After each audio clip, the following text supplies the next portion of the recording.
Good morning, everyone. It is about 8:35 in the morning. This is the meeting of the Kent County Board of Commissioners, and with the clerk now seated, we will go ahead and call this meeting to order, and I will ask her to take the roll call. Thank you. Good morning, Mr. Chair. Please pardon my voice. It's been a long month. The spirit is willing, but the flesh is failing. Commissioners Antor, Baker, Breevy, Bujak, Burl, DeBoer, Diaz, Here.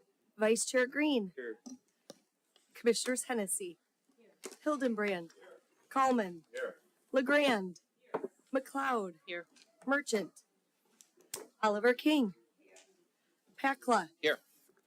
Ponstein, Sparks, Teal, Wooden, Here. Chair Steck. I'm here. Mr. Chair, you have 18 members present, 3 absent. You have a quorum. Thank you very much. Now I'll call on myself for the invocation. Please join me in invocation. Heavenly Father, we acknowledge that you have instilled systems of physics, chemistry, biology, all that bring order and structure across the span of our universe. And in our society and the course of human events, you have empowered government to bring order, peace, and justice. We acknowledge that you have gifted us here with the ability, the responsibility, and the opportunity to serve others and our community and the cause of justice as we govern here in Kent County. In this season of Thanksgiving, we express our gratitude for the spectrum of blessings that we enjoy. We are grateful for this commission and the dedication, commitment, and sacrifices each of these commissioners make every week as they take up the often thankless job of governing in Kent County. We are grateful for the tireless and skillful work of our administration and all of our Kent County staff who serve our residents every day. We are grateful for the many diverse, complex, and vibrant communities that make up Kent County and make us a rich and rewarding place in which to live and work. We are grateful for the stability, the peace, and the health that you have bestowed on us. And we are grateful for that gift of government. As we approach the end of another term, we ask that you take the many efforts and decisions that we have struggled with over these past years, and though they may be imperfect, use these to secure a strong and healthy county. Continue to grant us wisdom, respect, patience, and perseverance. We pray this in your name. Amen. I pledge allegiance to the flag of the United States of America and to the republic for which it stands, one nation, under God, indivisible, with liberty and justice for all.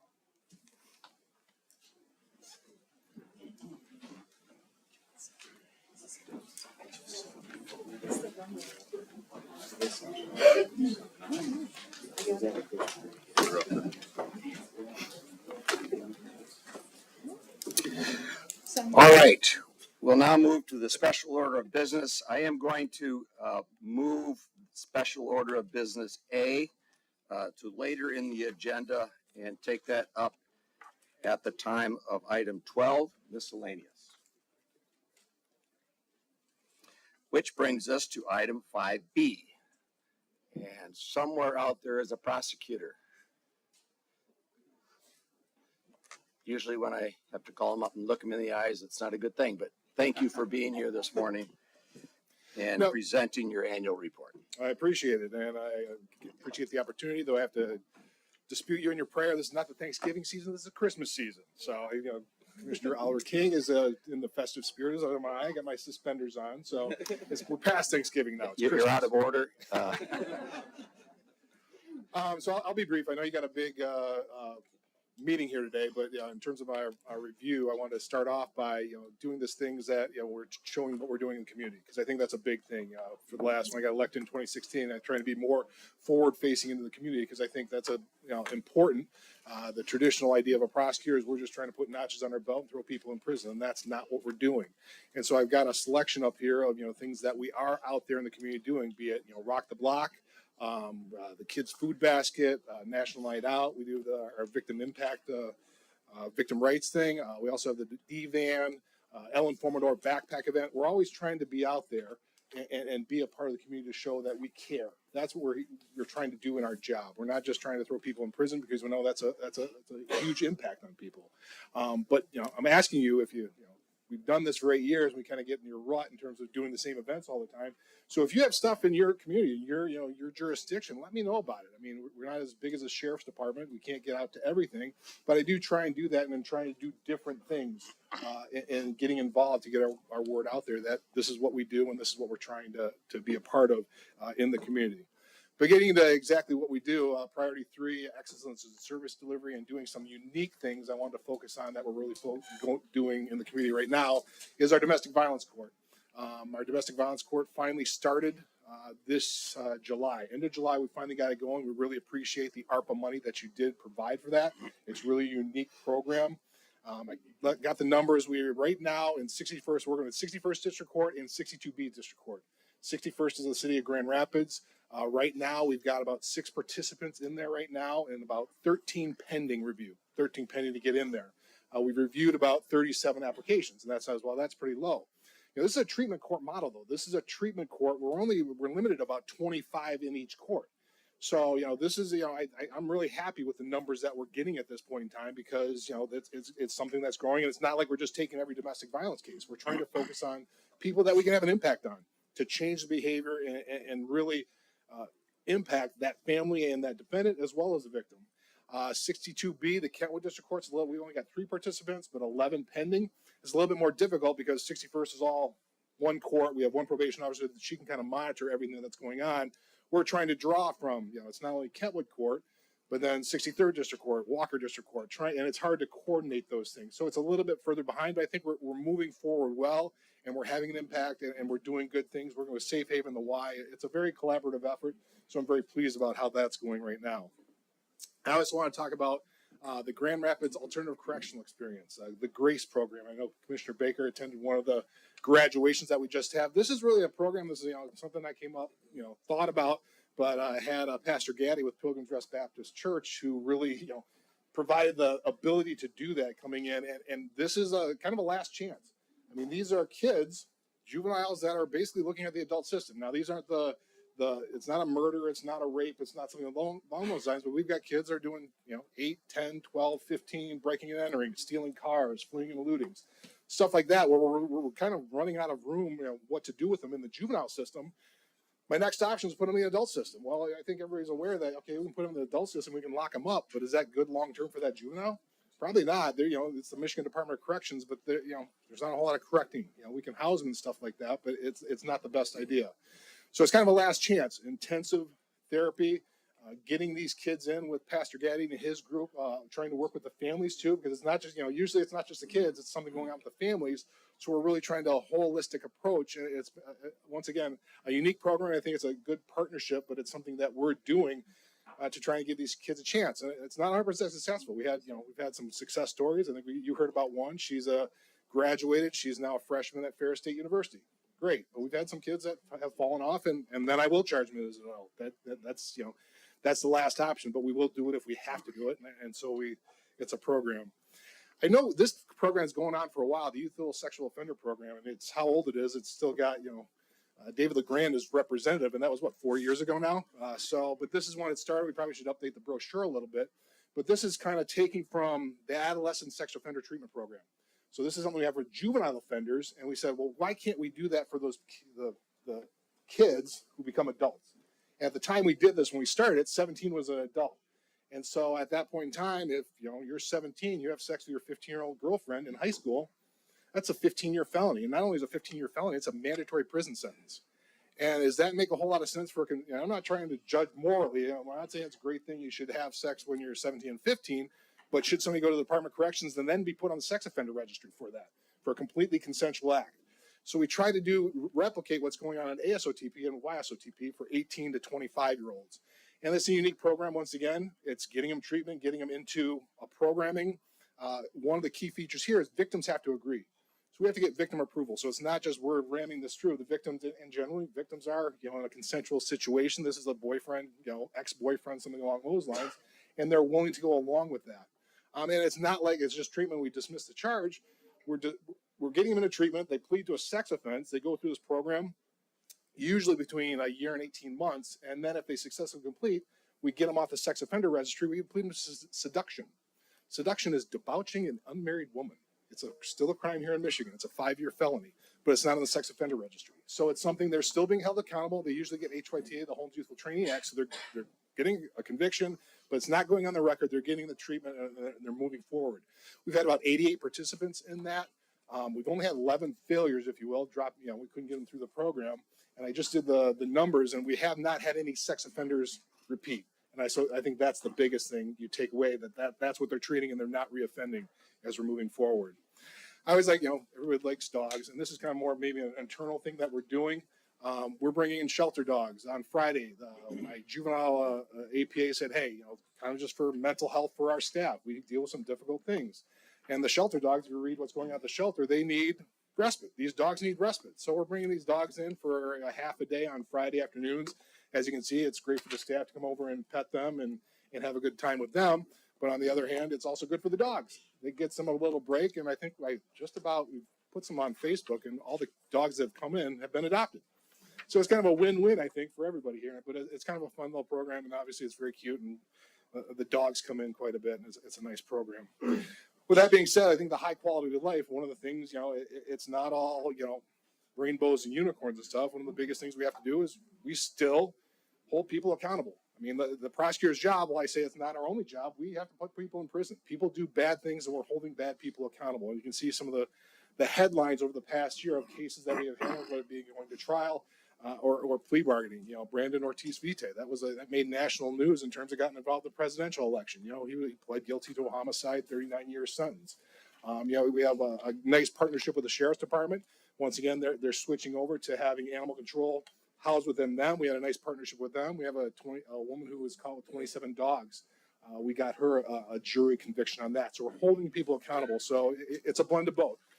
You do treatment, you try and reform people, but if people need to go to prison, we're doing that. And that's something, one of the important roles we do have in the prosecutor's office.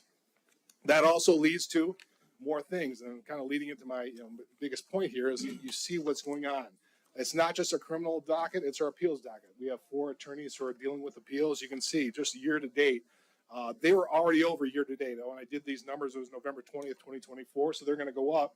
But you can see down the Court of Appeals filings are up. Michigan Supreme Court filings are up. Circuit Court filings are up. Those are motions in circuit court for suppression, bond, whatever it may be. Our district court filings, that could be an appeal in district court or just motions in district court. They're all up. So we're seeing a lot more work for our appellate staff for a variety of reasons. But, it's not like our work is going away. We're doing everything we can to stay on top of it. I always talk about our family law. A lot of people aren't aware of our family law division is, we're responsible for setting up child support, getting a non-custodial parent, getting a DNA test, and then setting a child support based on state guidelines. As you can see, we're one of the top performing counties in the state in terms of whether it be getting trying to reach out to non-custodial parent, trying to see if we can get them in there. Processing reports from the Office of Child Support who we work with. I think one of the new things we're doing with the DHHS and OCS, we're setting up navigators. I think there's one in Family Promise and the Black Impact Collaborative. Navigators trying to, the child support process isn't easy, it's confusing, trying to get people, it's a pilot project to see how we can help them get through, because it's important. I think it's once again a crime prevention thing. If you get the kids the support they need, and also the fathers, usually it's fathers that are non-custodial, get them involved in the kid's life, there's a lot better chance of success down the road. So I think that, this is part of the criminal trying to prevent crime, is to get the kids the support, get them that relationship with the dad. And so I think we're doing a good job on staying on top of that. I've never really talked about this, but we also have a contract with DHHS. We terminate parental rights. We don't want to. It's not something we like to do, but it's something that sometimes we have to do. And you can see on the right, there's some numbers there in terms of just, in 2023, the complaints, the investigations, our office is all involved in that. I have about 2.5 attorneys that primarily that's their job is in DHHS cases and trying to terminate parental rights. And that's not going away either. It's not reducing. And you can see on the left, we are working with the courts in terms of rapid reunification. Kids in foster care, that's tough. We actually have our Christmas party with CASA. We have Toys for CASA because court appointed special advocates. They are appointed for that kid in foster care, and they bring toys and stuff for their kids. And so we're trying to work with them. But this court is trying to improve that process. It can be the longer that goes along, it's harder on the family, harder on the kid. So we're trying to have a rapid reunification that we're working on with the courts in that aspect. All this takes good employees, and I think we have very good employees. You have recognized these employees. Elizabeth Bartlett and Melissa Dennison are our victim advocate and one of our attorneys who the last 2 quarters we've had, recognition by this body for their excellence in service. I also want to mention Tracy Brower, who was one of the child support assistants in the family division. She was recognized statewide as PAM Attorney of the Year in 2024. We need good people to do these jobs because it's a big job, which leads me to the challenges that I want to bring to your attention. And staffing is number 1 on that issue. I'll pretty much focus on that primarily because digital evidence is something, and I appreciate we got a capital improvement project from you guys last year, so we're going to be doing that, using that for digital evidence. But the staffing to have the people to run the juvenile stuff is the biggest thing. And what does that mean? Well, I've always said, this goes to the defender's office. You just incorporated the defender's office, and I'm not criticizing. I said I don't have a dog in that hunt. But when you look at it, this is the Office of the Defender. You've got 37 assistant defenders now that are hired by the county. Well, if you look at it, we have 37 APAs. But there's a big difference here because when you take that, we have 4 family. The Family Child Support Division has 4 attorneys doing that work. Okay, Office of the Defender doesn't have that. We have 7 juvenile attorneys. Office of the Defender isn't handling any juvenile cases. Okay, so and then we have our 4 appeals. Office of the Defender that you hired, State Appellate Defender's Office has those cases. They're doing appeals. So when you look at criminal to criminal, it's 3721. All right. And so that was always my thing is I just looking for equity. And one of the things I know, and I've talked with Al about this, and it's not like you're ignoring that, but this is something apples to apples. They outnumber us right now, and they're getting paid more, about $1,000. And once again, they're aware of that. It's about $1,000, $1,500 when you look at it. And so that's a big thing for my office in terms of, hey, why are they getting paid more for doing less cases? And why are they doing less cases is because, about 7,000, we're just looking at criminal, not even, juvenile is a whole different case. So 7,000 criminal cases, just came into our office last year. We handle every single one of those cases. We're responsible for every single one of those cases. The defender's office isn't. People hire their own attorneys. People don't get attorneys for a lot of those misdemeanors. So they have a lesser caseload, and I don't have the exact numbers of what those are, but they're handling less cases. So in terms of, more attorneys, less cases, we need to have some equity. And once again, as a body, for advocacy purposes, and Commissioner Wooden, as you move into your new role in the state, they'll be talking to you. We got state money. We got state money coming in. We got approved for state money last year. We'd hope that's continuing. That's going to allow me to hire new attorneys. That doesn't fall on the county budget. But we need that state money to continue. And that's, 15 different counties got that, but that's something if you're looking for somebody to advocate to keep that money coming so we can have equity, but it doesn't impact the county budget. But, and just going in, it's not just 7,000 cases too. When you look at it, there's 5,000 cases we have to review that don't go to the defender's office as well. And so I think there's also this, MIDC, the Michigan Indigent Defense Council has, they have a certain number of cases they're supposed to have for defender's offices, and we don't have that. Well, just going, Elizabeth Bartlett, who got the award. This is the Shannon Gay trial. This was the gymnast that we convicted of multiple CSC offenses for abusing gymnasts years ago. But this just gives you an idea, reviewing a police report. What was that, 550 pages? She basically, read War and Peace before she even charged it. Okay, and then charging it, trying to coordinate with 14 different witnesses, 14 different victims. And I hear, the defender's office has to meet with the defenders, their clients. We have to meet with the victims. We have to coordinate with 14 victims in terms of, and they all have different wishes, different thoughts, how things should go. Calling all these witnesses, we have, over 1,800 pieces of evidence we have to share with the defense, and we put that on in court. And you can see the differences. We call 28 witnesses, 271 exhibits. The defense did 0. And I'm not criticizing the defense. That's usually how it goes. It's just generally how it goes. And I'm not saying the defense didn't do their job. in most cases, one of the biggest problems we have as prosecutors, we don't cross-examine because the defense doesn't call witnesses. So there's a lot more going on in the prosecutor's office, and we're just looking for equity, and that's the biggest thing. If there's any message, is equal, and whether that comes for state or if we don't get the state money, I'm going to be coming to you saying, hey, I think I always said we're going to need about 10 to 11 more APAs with this defender's office going through. That's going to be a biggest thing for us. So sped through that pretty fast. I'm open to any questions though. You did do that fast. Thank you. All right, Commissioner Antor. Thank you, Chair. Chris, I don't know if you remember, about 16 years ago, when I first met you, I noticed that you were at everything. And 16 years later, you're still showing up for everything. I don't know if you get paid mileage, probably not, but you've always been that guy. And sometimes people take it easy when they get in your position, don't necessarily do the things that they said they're going to do, but you've always showed up, and I always appreciate that. Thank you. Also, I appreciate all your support for the Gold Star families in the area, veterans, police, first responders. But it's been a pleasure working with you, and I know we don't always agree on everything, but you show up and you face everybody, whether it's good or bad. You look them in the eye, and I've always appreciated that about you. Thank you. Appreciate that. Thank you. Commissioner LeGrand. Thank you, Chair. Thank you for the report, and thank you especially for talking about the domestic violence court and the sex offender treatment courts. I really appreciate your support for those, because it wouldn't happen without you and the support of your office. And I know that people involved in the domestic violent court are so pleased to have it and have the opportunity of breaking some of these cycles. A lot of these offenders come from a background of violence, and so the opportunity to get to the bottom of those problems it's rare, and I really thank you for doing it. Thank you. Commissioner Baker.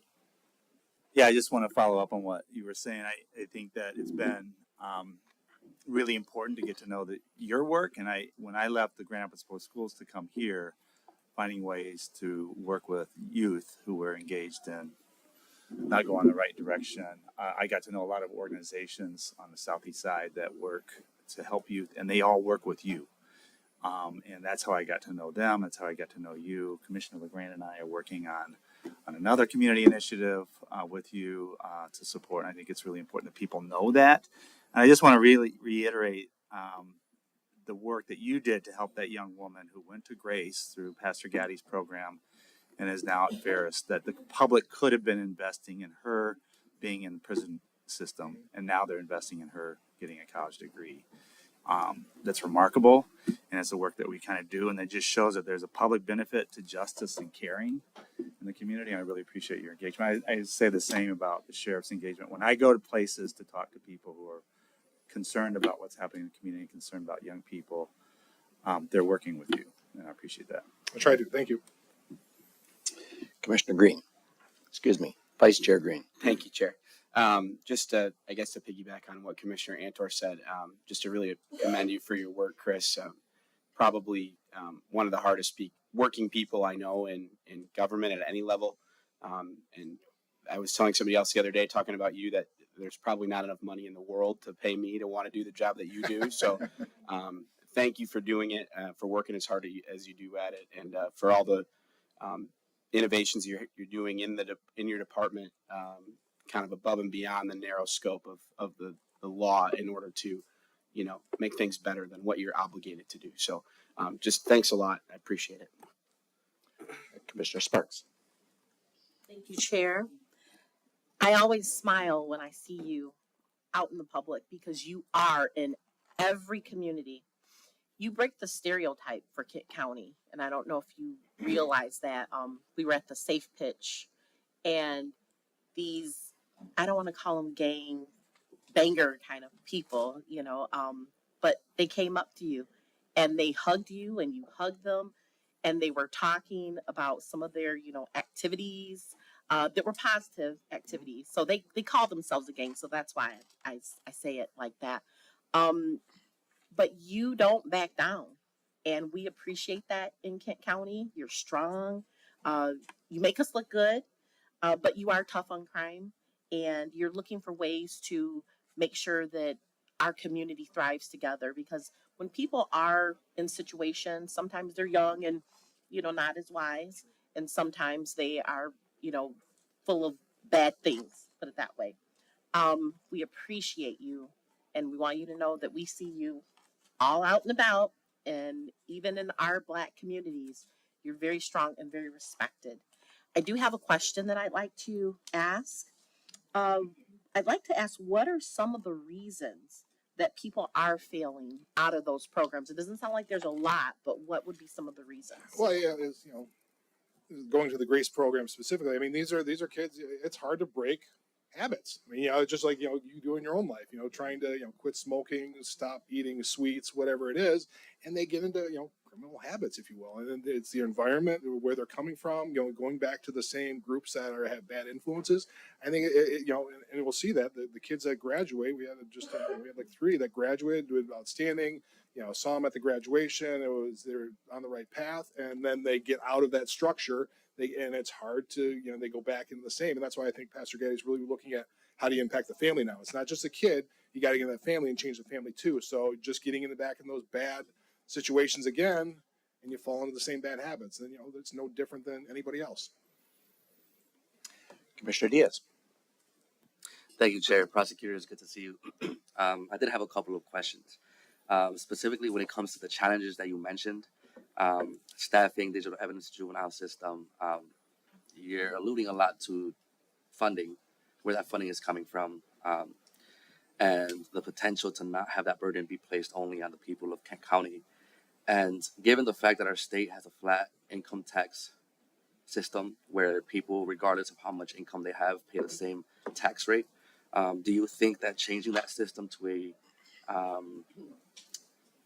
system where the more money you make, the more taxes you pay, would help alleviate some of those concerns and some of those Well, pressures? yeah, whether, you know, I don't know if the tax system, you know, it's how what the state's spending money on as well. I mean, because right now, if you look at MIDC, the MIDC funding, they get almost, I think it was 380 million from the MIDC, and we were lucky this year to get 15.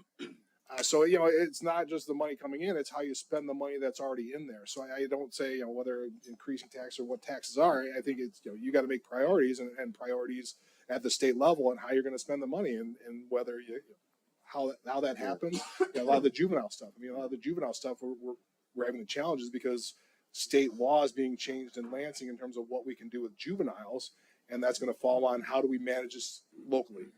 We're not going to have. There's only 2 juvenile detentions, and it's a whole different, you know, conversation in terms of sending people to juvenile detention isn't always the answer, but it's very hard because there's only 2 facilities, and so that puts a lot more strain on the county. And does that mean spending money? No, because, you know, we're not paying Pastor Gaddy. This is a nonprofit, but working with them and trying to encourage what they're doing on their own. And there's a lot of groups out there that are doing stuff on their own. That doesn't necessarily mean the county has to do it, but maybe partnering with them and helping them in their journey. That's a good point. It's not just about the money coming in, but how it's being spent. And to that point, one of your slides, I think, had the word root cause or the phrase root cause in them. And you mentioned the juvenile system and really the system as a whole, people committing crimes. With that and focusing on root causes, what types of things do you think then that the money should be spent on to avoid not just juveniles but people in general from going into the system? Right, I think, you know, you look at the socioeconomic, you know, and I talk, you know, talking with some of these groups, and, you know, you go in there and there's a hopelessness. There's a hopelessness. They don't have the American dream. They're not going to get a job. They're not going to be able to buy a house. So, you know, getting into, you know, good education, you know, the schools, making sure they get good education, having good jobs, you know, that's what is one of the greatest crime preventions there is, which I don't have a ton of control on, but to encourage that sort of, you know, being able to have a job and being able to a good education to get that job. There's employers out there that are dying for people to employ that show up on time and do the work, and they can't get them. And there's a bunch of juveniles that just getting them trained. You know, I know one of the programs. I'm trying to think what it was. You know, they just mentor people to get up on time and get to work on time. Make, you know, transportation, getting them there, and just getting them into that habit. Going to my point, getting them in that habit.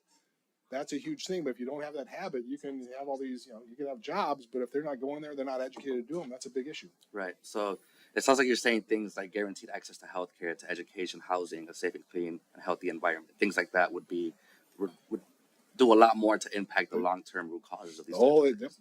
Thank you. And, you mentioned the juvenile system. And really the system as a whole, people committing crimes. And you I'm curious about how you mentioned something along the lines of not everybody goes through the special courts or the programs. How do you determine who does and who doesn't?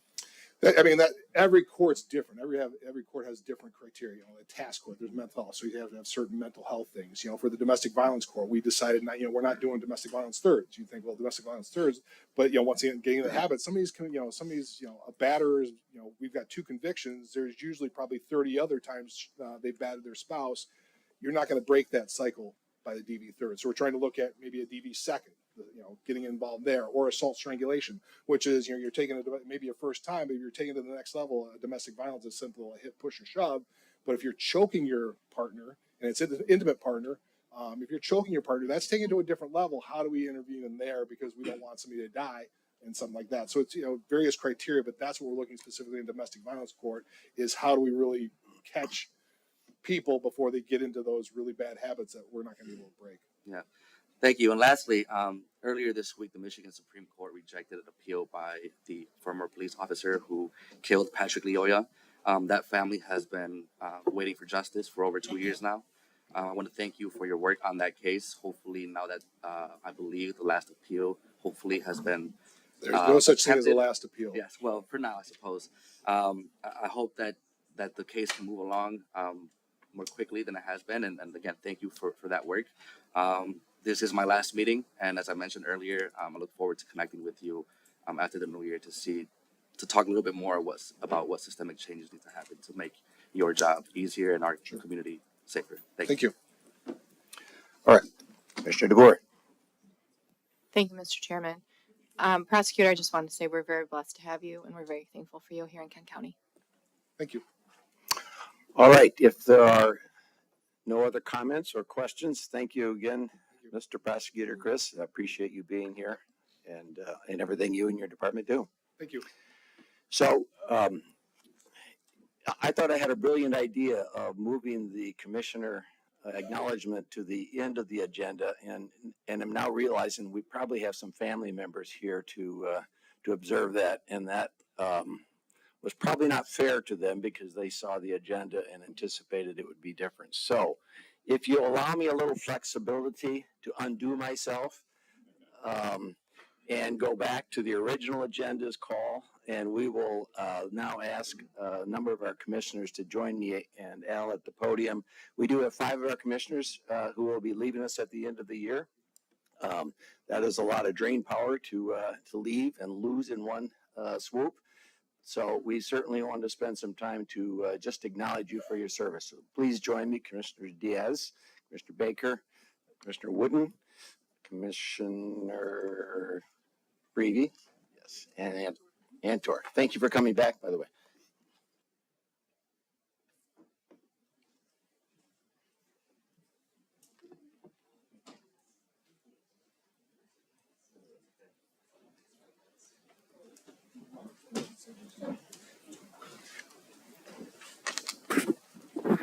So we have these long proclamations, but I'm not going to read them because then we would be here too long.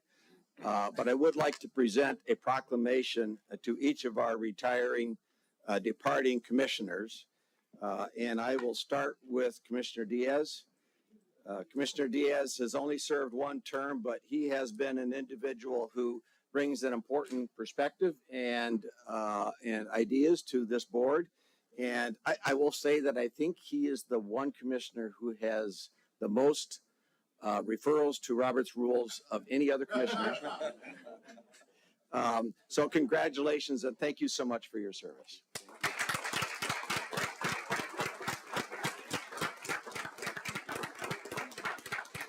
Commissioner Baker, thank you so much for yours as well. I know we have not been able to work with you as long as we perhaps would have enjoyed, but so be it. That's the way it goes. We are always enjoying the kind of perspective and wisdom that you bring to every debate that we have. And I know that you have been involved in this community for many years before you came here.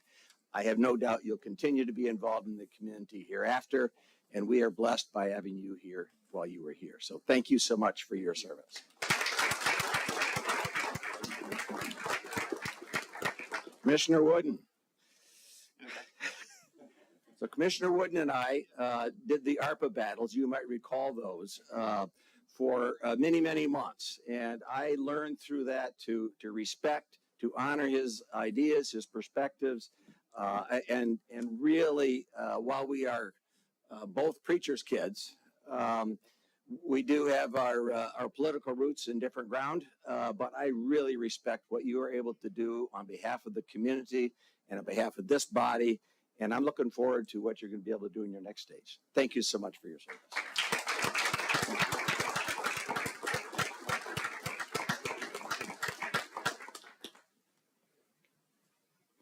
Commissioner Breedy, you and I came in together, right? 10 years ago, and we both kind of had those starry-eyed looks as we thought we knew what we were doing, and learned very quickly, as most of us do, that we don't until we get here. But you have learned so quickly, and you have been such an asset to this board and to me as my vice chair for 2 years. There is not a thing I can think that I ever asked you to do you didn't do, and did very well professionally, and I just could not have had a better person by my side during the course of these years. And you will be missed at this board. So we wish you all of the well, and thank you for your service.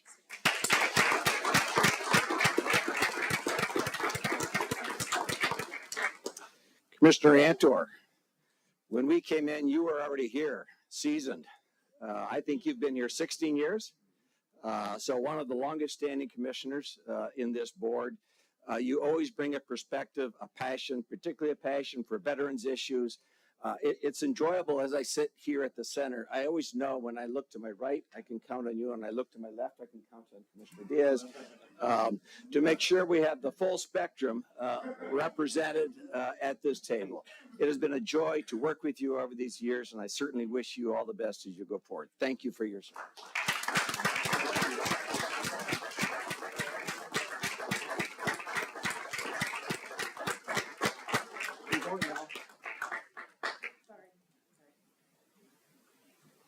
There's always pictures involved. Commissioner Reed should be in the middle.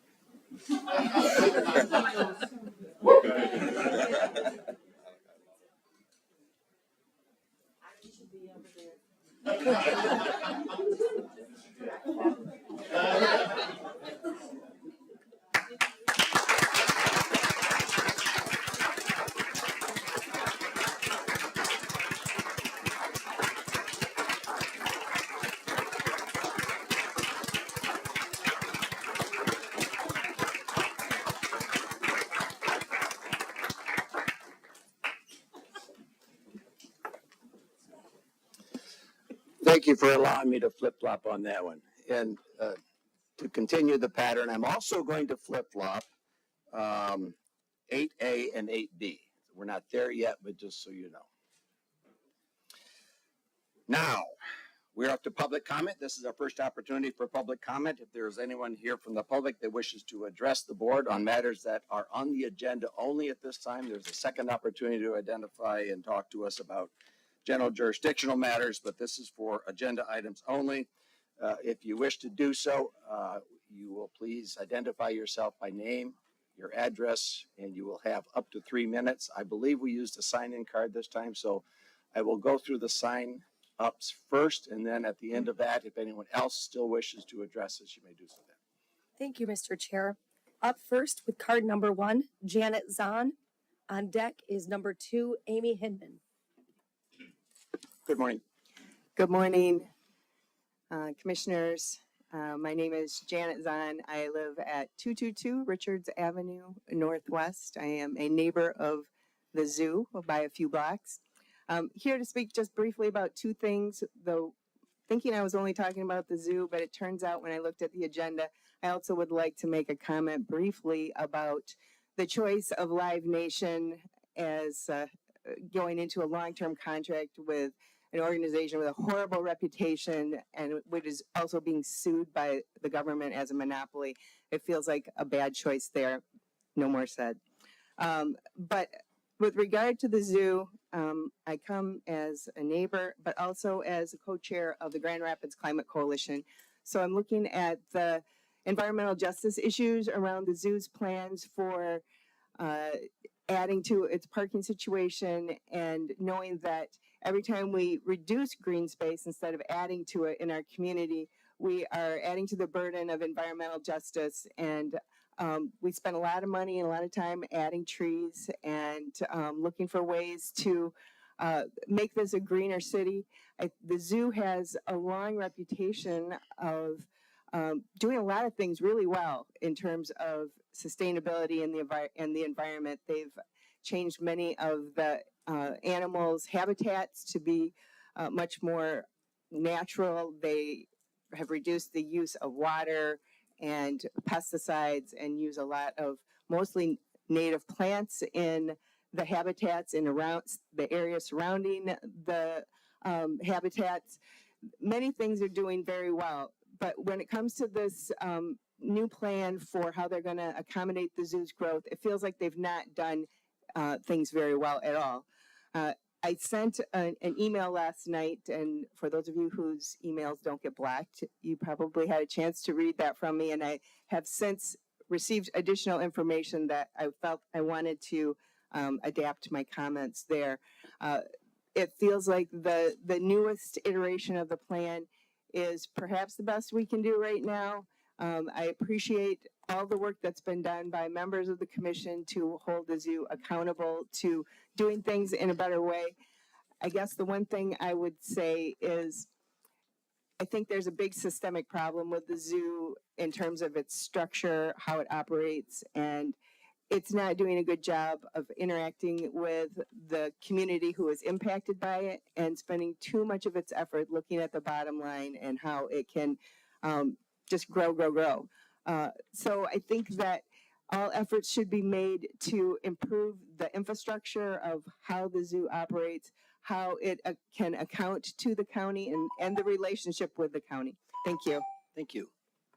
Next up, Amy Hinman on deck. Card number 3, Andrew Sisson. Good morning. Morning. It's been a minute. My name is Amy Hinman. I live at 201 Ives, and I'm a neighbor to both the park and the zoo. You should have received my public comment yesterday regarding the zoo's master plan, but I wanted to use this time very briefly to offer my gratitude to this commission for listening to our concerns and considering them with so much care. I know your roles are complex, that you see things that we don't, and you're often forced to make difficult decisions that might be unpopular. Your thoughtfulness on this matter has not gone unnoticed. I specifically would like to thank Commissioners McLeod, Pakla, Baker, Wood, and Oliver King, DeBoer, and Diaz for speaking with us, working with us, and advocating for us. We're in your debt. Thank you to Commissioner Hennessy. Oh, I'm not crying. For your heartfelt representation and commitment to replying to every single email, even the forum emails. I'm so grateful to be your constituent. Finally, County Administrator Vanderberg and Josh Spencer, thank you for meeting with our group of neighbors and for treating us with respect, even in difficult moments. I recognize and celebrate the progress that we've made in the last 14 months. All we can do is take the next best step, and we'll be here for whatever comes next. Thank you. Thank you. Andrew Sisson on deck. Card number 4, Paul DeBoer. Good morning. Good morning, Commissioners. My name is Andrew Sisson, and I'm at 229 Richards Avenue Southwest. I'm a lifelong Kent County resident, and I've lived next to the zoo for over a decade. I'm here this morning to urge a vote no on the resolution to approve the zoo's master plan, specifically as it pertains to the expansion of the parking facilities onto the existing park green space. I would like to draw this commission's attention to its own newly adopted strategic plan and its misalignment to the zoo's plan, and how the zoo's negligence around this entire process is the reason why we're here today. At its core, this plan is a gross, uninformed attempt at a land grab that will destroy century-old trees and pave over our community's green space without having transparently done the due diligence to support the claims that it's even necessary. I would like to point out that the data analysis that we, with the neighbors at the Save John Ball Park, have presented in the request to reject the parking expansion suggests that the current parking capacity is sufficient to accommodate the zoo's current and projected attendance for years to come, and that inconsistencies within the numbers that the zoo has shared to the community provide serious doubt to materials that they present that it is necessary. As a business analyst myself, I'm confused at how this organization of this size has been allowed to present a plan before this body without properly conducting a parking and traffic study that would even remotely justify the incredible financial expenditure. The fact that community members are the ones providing this data to you today shows that the priorities of the zoo's leadership has been neglectful in its responsibilities to this body and community members, focused on their bottom line and legacy. Please do not reward such poorly led process with a yes vote. Additionally, I would like to remind you of the freshly adopted strategic plan, where you emphasize the importance of preserving and enhancing our natural environment. It calls for the protection of open spaces and the promotion of sustainable development. Paving over existing green space for additional parking contradicts these principles. In your strategic plan, in your SWOT analysis specifically, you outlined threats that you need to be aware of in moving forward with this plan. Valuing economic development over the provision of services for people, and losing or limiting services to the poor. And while I would never say that the Lower West Side is poor, its residents have historically been disenfranchised and marginalized, particularly around development in the name of community progress. By approving this master plan, you would be voting directly against your own acknowledged threats, chipping away at the integrity of this body's mission to be responsible in budgeting, thoughtful in planning, and having the commitment to providing resources and services that promote a high quality of life for the entire community. Thank you. Next, Paul DeBoer. And on deck, we have cart number 5, Cindy DeBoer. Good morning. Good morning, Mr. Chair, Commissioners. My name is Paul DeBoer. I live at 114 Valley Avenue, Southwest, and I'm a partner at DeBoer, Goodite, Kaler, and Tuttle CPAs, and located in West Fulton, and I'm a member of the West Fulton Business Association.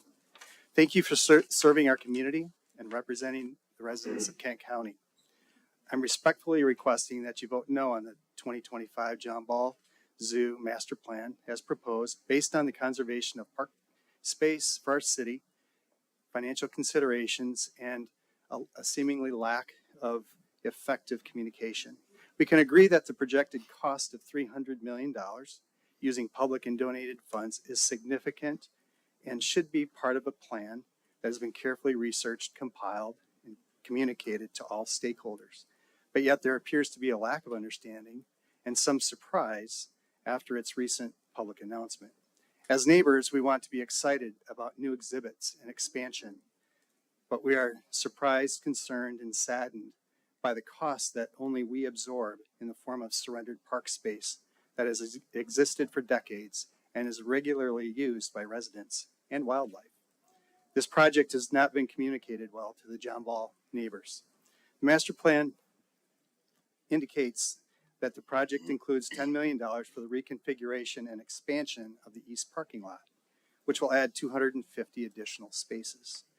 This cost seems high based on published average cost of parking services. In addition, the plan to invest these funds during phase 1 of a multi-year project seems financially questionable. This reconfiguration doesn't need to happen this early in the project, if at all. Lastly, the master plan also mentions a 2,000 space parking deck in the future. Should we consider that parking deck now rather than later? Would the additional 250 spaces be unnecessary? Could the $10 million currently earmarked for the east parking lot be applied to this permanent long-term solution instead, and at the same time satisfy the needs of all stakeholders? To conclude, it seems like the pace of this project has accelerated recently, and there are still questions, misunderstandings, and undercommunicated components of this master plan, which could have negative implications to the long-term relationship between the community and the zoo. With some additional efforts, it is possible and quite probable that the county, zoo, and community could find reasonable solutions where we, the neighbors, could embrace and welcome the new John Ball Zoo and its visitors. I respectfully ask you to take the time to find these solutions for the welfare of all stakeholders. Thank you. Thank you. Next, Cindy DeBoer. On deck, card number 6, Noel Jacobs. Good morning. Good morning. Hi, Commissioners. My name is Cindy DeBoer, and I too live at 114 Valley. When I stood in this exact spot just a month ago, I never imagined the zoo could submit an even more aggressive proposal and snub their neighbors even more profoundly. But here we are. Today I have 3 points. And the first point is ethics. The zoo is entirely ignoring its vows made to the Kent County voters who passed our current operating millage in 2016. The zoo attached 3 documents to that millage proposal, all repeatedly ensuring increased funding would support the zoo and park. Here's a quote from Mr. Dorenzo. This millage would allow the zoo to improve and enhance existing infrastructure in the park, including park entry, playground, picnic areas, and park amenities to better serve families. Voters were led to believe that millage included the preservation of John Ball Park. And to that end, you, commissioners, have a moral and ethical responsibility to ensure the zoo uses taxpayer funds to preserve and improve the park for public use. Point 2 is trust. Upon paving the 12 acres off Butterworth, the zoo promised the gravel overflow lot would be returned to a lush green field and protected in perpetuity. That never happened, and now the zoo denies ever making those promises. Community trust has been broken, and we won't believe anything the zoo says anymore. We deserve a guaranteed, concrete timeline that green space will be restored to usable park space. Our activist group is not just a small bunch of angry neighbors, and weighing our input similarly to other Kent County residents is an egregious false equivalence. This new master plan will so profoundly affect the lives and well-being of Westsiders, it's like giving or withholding something as vital as water. For other county residents, it's more like giving or withholding a pair of slippers worn once or twice a year. Point 3 is mental health. I'm a psychiatric nurse with a bachelor's in health science and graduate certificate in holistic health. I coach my patients in using healthy coping skills to combat depression, anxiety, anger, and hopelessness. Mental health studies often prioritize the coping skill of getting outside and connecting with nature. Due to the dense housing and high volume of rental properties, most West Side residents have little to no yard, and upon losing a park, they lose all access to the crucial, life-giving asset of green space and nature. This master plan robs that asset from West Siders, and make no mistake, it will take a toll on our collective mental health. As a Christian, I believe with all that's in me that people always matter more than money and things. I urge you to stand by that same guiding principle and vote for the people of the West Side. Thank you. Thank you. Next, Noel Jacobs. On deck, Jacob Baker, card number 7. Good morning. Good morning, Commissioners. Thank you for having me here. My name is Noelle Jacobs. I live at 100 Valley Avenue Southwest, right in front of the park. I'm a pastor with campus ministry at Grand Valley State University, so I love our students in our area very much. And I firsthand witnessed the positive impacts that this park has had on my students, our neighborhood, and the wider community. This park is more than just a recreational area. It's a space of connection, reflection, community building, and a place that provides a sense of home to students in an urban area. Many of the college students that live in Grand Rapids and attend GVSU and GRCC live on the west side of Grand Rapids, with a lot of the rental properties clustered in the John Ball neighborhood. I chose to move to this neighborhood because God gave me a dream to move there, and I responded in obedience because it's a space to live out my passion of creating community among students and our neighbors. For many budget-conscious students, this park is one of the few places they can go for free, whether for recreation, connection, or as a retreat from the pressures of school, which they so deeply feel. This park is a mental health retreat center right on the west side, and it's a gift. It's the central gathering space for our neighborhood. It serves as a bridge between students and neighbors, and I know there's been tensions between that, and bridges our wider community.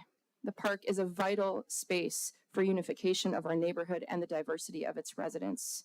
I have the privilege of witnessing this when I walk out of my house, cross the street, and enter sacred space where people flourish. Free community building events, pick up ultimate frisbee, cheering on youth soccer games, countless mentorship conversations under the tall trees at the picnic tables, running in the fields to simply feel the presence of God in nature amidst the chaos of life. These are the daily joys I've experienced in this park. But even since the gravel parking lot and road have been added, all of these things that we enjoy have dwindled. No more neighborhood games of ultimate frisbee or Bible studies on blankets and the picnic tables. The dirt parking lot, noise, and bustle have begun to take over, and it's no longer the peaceful sanctuary that it once was. And that breaks my heart. I read a 2023 article from the US Surgeon General, which stated that loneliness has reached epidemic levels in our culture. And I see this play out in the lives of college students every single day when I meet with them. But I've also witnessed the miraculous positive effects that this park has had on their lives. It's transformed their loneliness into joy, connection, and flourishing. And this park is a treasure not just for students, but all who live in the neighborhood. So I urge you to carefully consider the real and negative implications of the zoo's 2025 master plan on our community. I do believe that there is a better way forward to better accommodate both attendees at the zoo and the residents, and especially the students who benefit from this park. Thank you so much for this opportunity to speak. Thank you. Next, Jacob Baker. On deck, card number 8, Jessica Cooney Davis. Good morning. If you'll just pass those over to the clerk instead. Oh, I'm sorry. Thank you.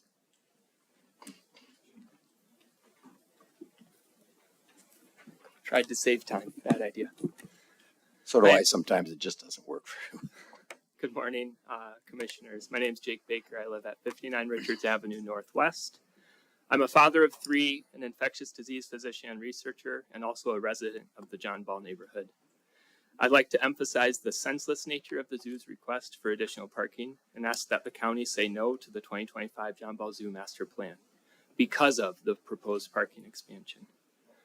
My family lives less than a block from John Ball Zoo. We saw the toll firsthand that the overflow parking took on the green space where our kids used to play, now covered with gravel, stretches, compacted earth.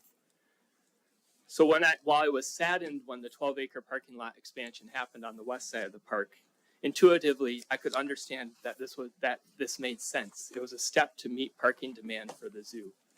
It was a loss for our neighborhood, but at least it met a clear need for the zoo. When I first read the 25 master plan, there was nothing intuitive about the additional parking expansion. How could the zoo need more parking still? And so it just didn't make sense. So being a researcher by training, I decided to do some math, calculating parking need from the zoo's attendance figures. With the help of some neighbors, we shared these numbers with the Board of Commissioners. I understand that the zoo has since then also presented alternative estimates of parking need based on their own modeling from 2017. I did my best to again evaluate their claimed parking needs and still find notable flaws with their latest methodology. I've summarized my concerns on the papers I'm sending around right now. I'd be happy to comment further on the mathematical issues with the zoo's modeling, but unfortunately that doesn't fit in the minute I have left.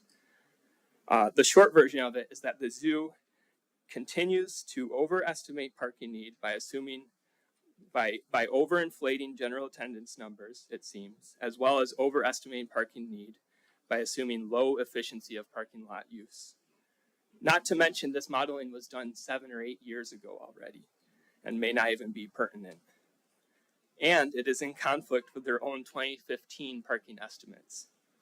If the zoo was truly interested in understanding parking need, they would perform an objective parking utilization study instead of relying on theoretical modeling prone to miscalculation.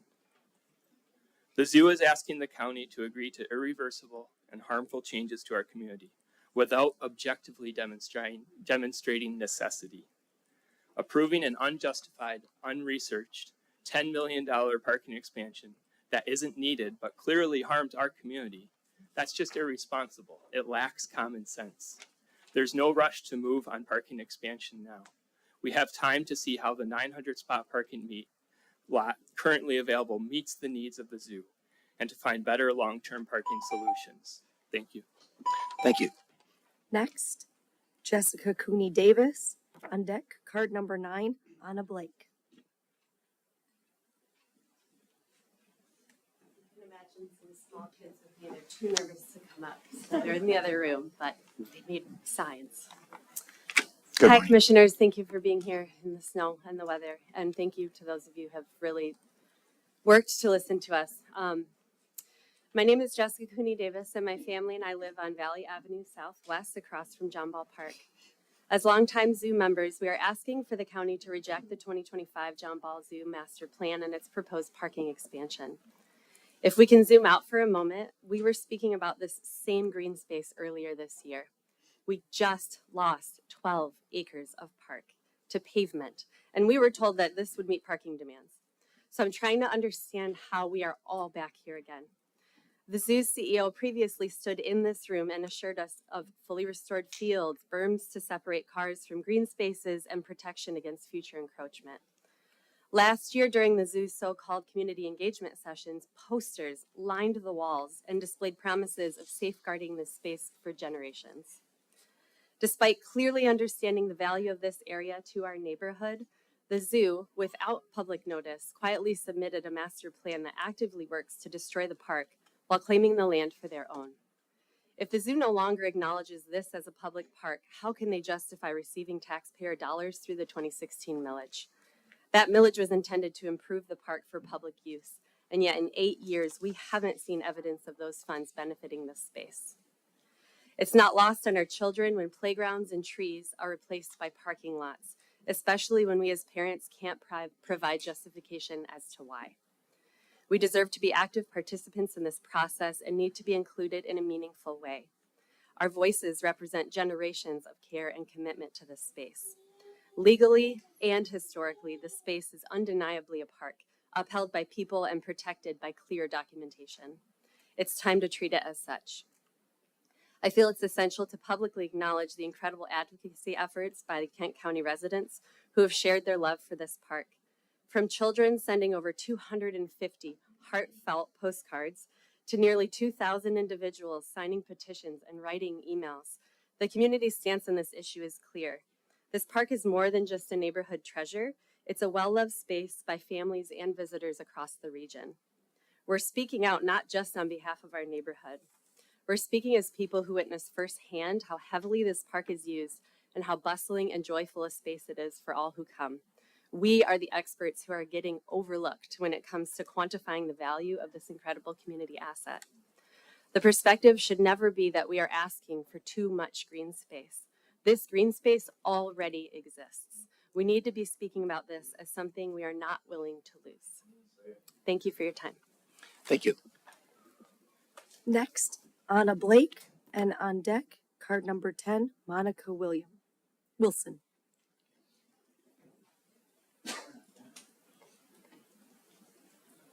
Good morning. Good morning, Commissioners. My name is Anna Blake, and I live at 235 Richards Avenue Southwest, less than a block from the zoo, where we home educate our kids. When my family and I moved to the neighborhood 6 years ago, we were thrilled to live close to the zoo and the green space around it. Our 4 kids love visiting the animals, and we use the park for walks, for soccer, for nature hikes through the trees. We love the zoo, and we vote, and we love the green space. Please vote no on this plan, and that presents a plan, and please ask the zoo for a new plan that permanently protects the remaining green space. Last year, when I attended the zoo's community meetings for the 2023 amendment, zoo officials told me that cars would no longer park in the field and the space would be turned back into a field for the community.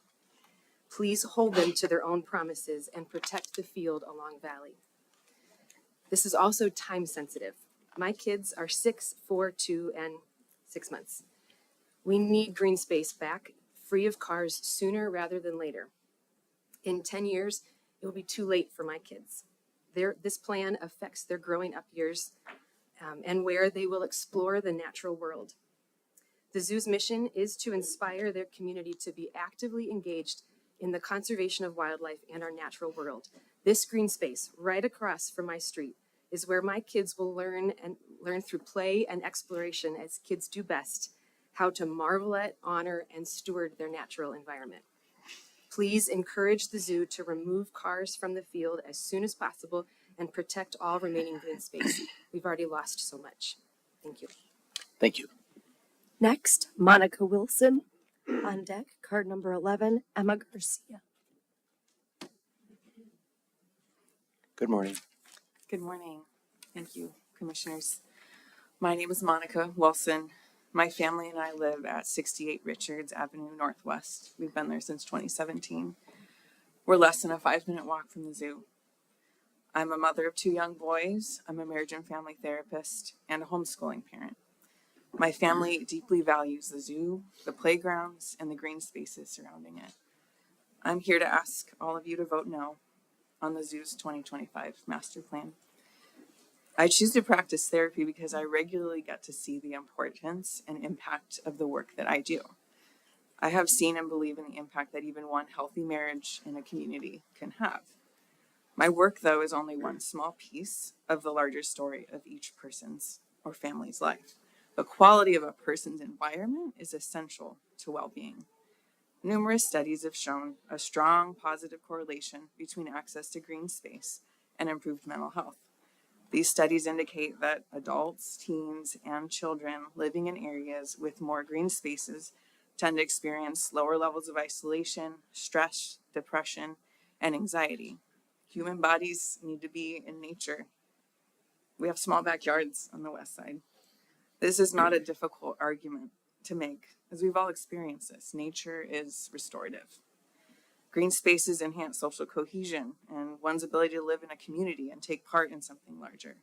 Neighborhoods need common spaces for meeting, engaging, and community life, just as ours has, making it a safer, more enjoyable place to live. Allowing this green space, playground, and picnic area to be paved over will impact the mental health of our neighborhood. How could it not? It will make gathering, playing, and communing more difficult and less accessible. How could it not? John Ball Park is not an underutilized space in need of something else to do. It is a thriving park that has allowed our neighborhood to thrive. So when I ask you to vote no, it is because, with all sincerity, this is the best way to love John Ball neighbors, including the zoo itself. The zoo is our neighbor. We want the zoo to grow and develop. We want the zoo to thrive. We want them to figure out a better parking situation and to have their needs and the needs of their visitors addressed. We also want to live in harmony with the zoo. We, the community members directly affected by their decisions, just want to be considered and respected as they grow and expand. We need your help with that. The zoo can do better than this. They need boundaries. We're here to impress upon you the importance of fighting for a better way for everyone that's impacted. As the adage goes, it takes a village to raise a child. Our village needs a green space to continue congregating and growing. Thank you. Thank you. Next, Juan Garcia on deck, card number 13, Margot Johnson.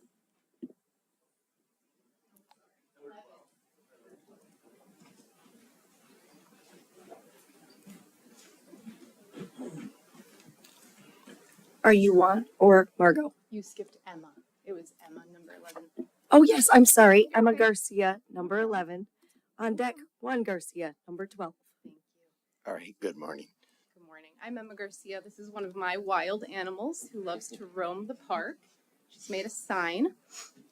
We live at 50 Valley Avenue Northwest, 2 blocks from the park. On October 17, 2023, Peter stood here and said this, and I quote, "As we've engaged neighbors, they've asked, how do we know this isn't a death of 1,000 cuts? When will the loss of green space, stop? But we, the zoo, are willing to commit to a change in the operating agreement that will contractually bind us to never using the remaining park space. We are willing to permanently protect 17 acres as a park." He then showed the map that reflected that plan and stated that this was the area that would remain a park in perpetuity and never be allowed to be anything but a park. He went on to say, "I don't think it's common that a business would try to put limits on itself, but we are a nonprofit. If I were a neighbor, I would want assurances that this would always be a park," end quote. As a nonprofit professional, I do not understand how the zoo has sacrificed its mission and core values in pursuit of a financial bottom line. While the zoo has touted that it needs more parking to be a first-in-class zoo, its mission is actually to inspire our community to be actively engaged in the conservation of wildlife and our natural environment. One of the primary values of their top 5 is community. Only 54% of zoos in the United States are nonprofits, and so this status for John Ball should not be taken lightly. They should not be viewed as a corporation whose end goal is financial gain, whether on behalf of itself or the money it can bring into Kent County. The mission of Kent County, as you know, is that the government is committed to providing resources and services that promote a high quality of life for the entire community. While the zoo's desire to bring in more funding from outside of Kent County must be appealing to the county, the zoo is primarily beholden to accomplish its mission. While the county has a stated duty to meet the budget, that duty is subservient to its mission to promote a high quality of life for the 2,000 constituents who have asked you to vote no today to the zoo's master plan. The county has the power to prioritize its mission on this issue. This is your opportunity to hold the nonprofit zoo accountable to its mission, values, and stated commitments to this community. We're not asking for anything unreasonable. We just don't want to lose any more of our park. Please hold them accountable. Thank you. Thank you.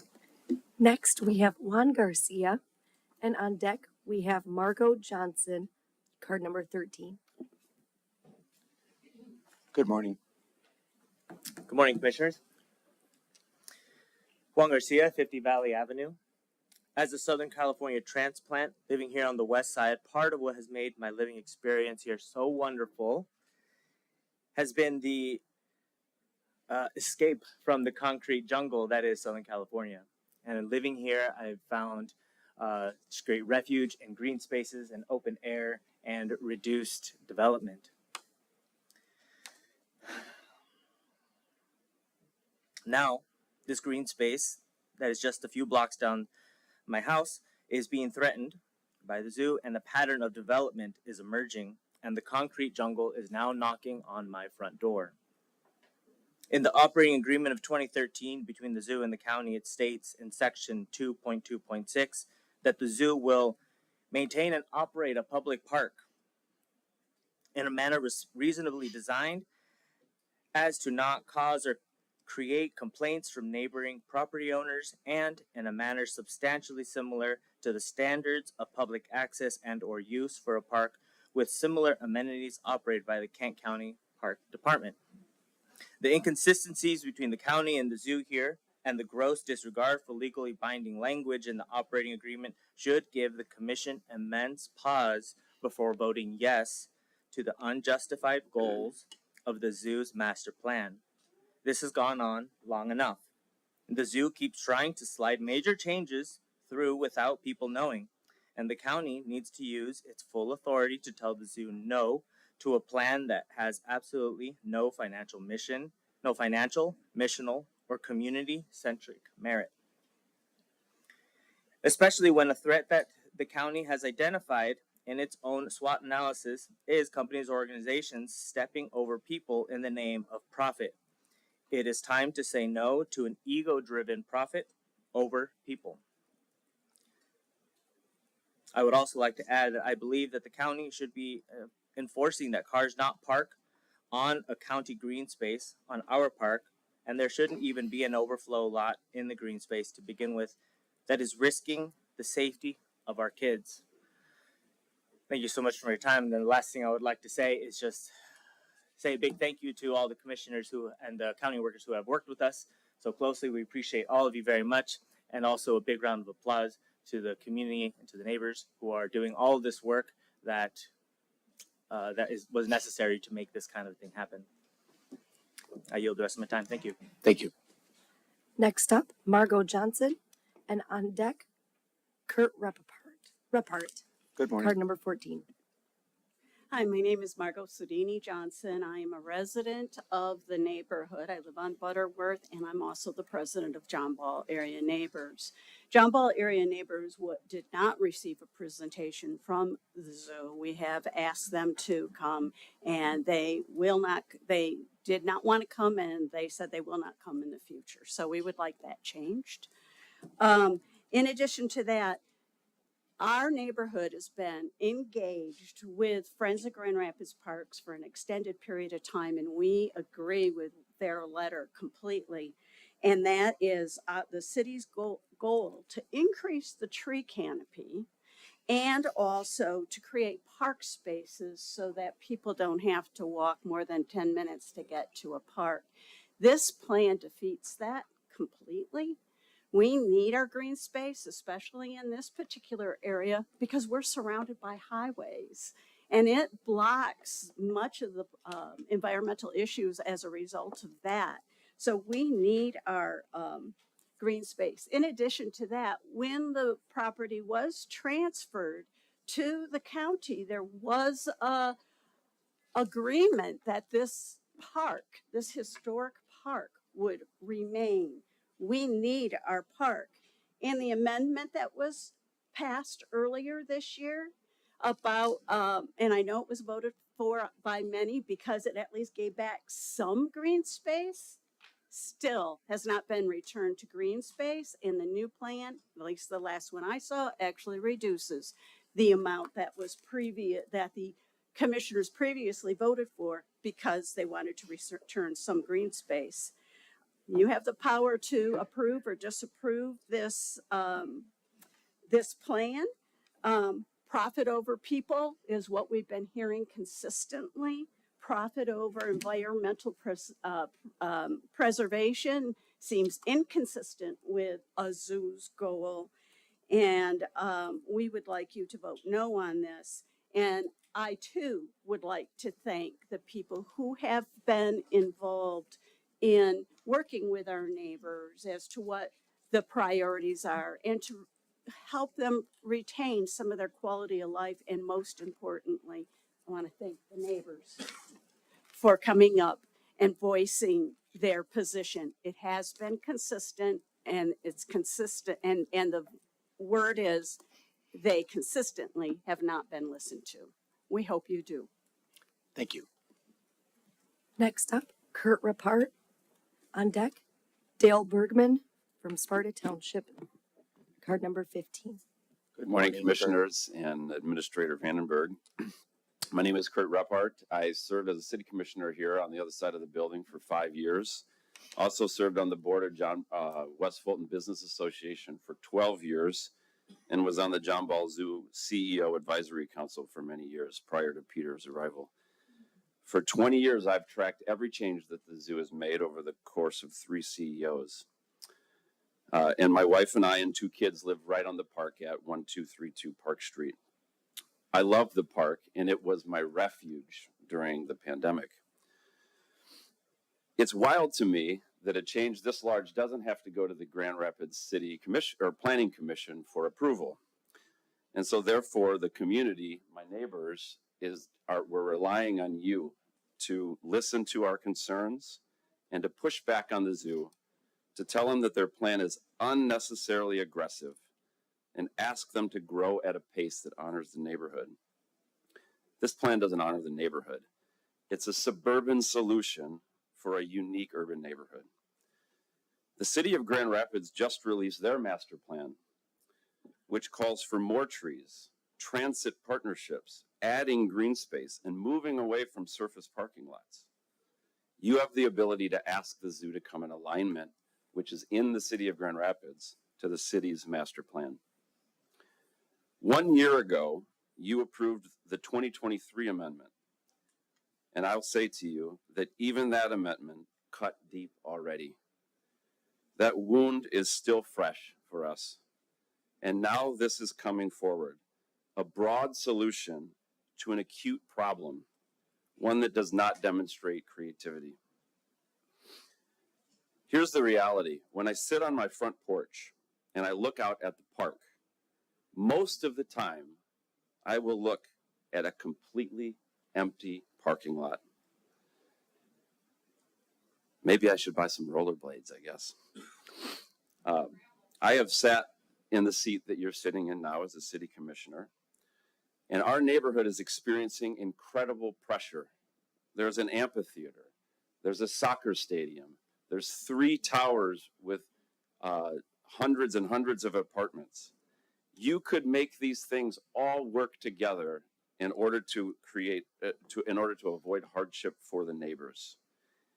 You have the power and the authority to say to the zoo, bring us a plan that honors the neighborhood.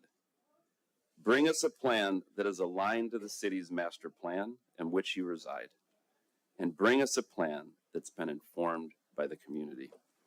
Thank you for listening. thank you to Al and Josh for all the time that you've spent with my neighbors, and Tony, Stephen, and Yvonne. I appreciate all that you've done. Thank you. Next up, Dale Bergman from Sparta Township. And on deck, there's no card 16. We're going straight to 17 with Matea Spencer Repart. Good morning. Good morning, everyone. I'm Dale Bergman. I'm the Sparta Township Supervisor. I just got elected to my 8th term, and I came here this morning to thank Tom Antor for his fine service as Kent County Commissioner, and also say to him, why are you retiring so early? No, Tom has been great for our township. I really appreciate Tom and his work with the veterans.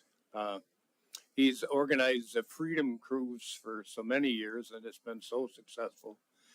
Working with the Gold Star families, and in my own life, my Uncle Ray Fix died in World War II, and he's buried in Tilly, France. My mother was an Army nurse.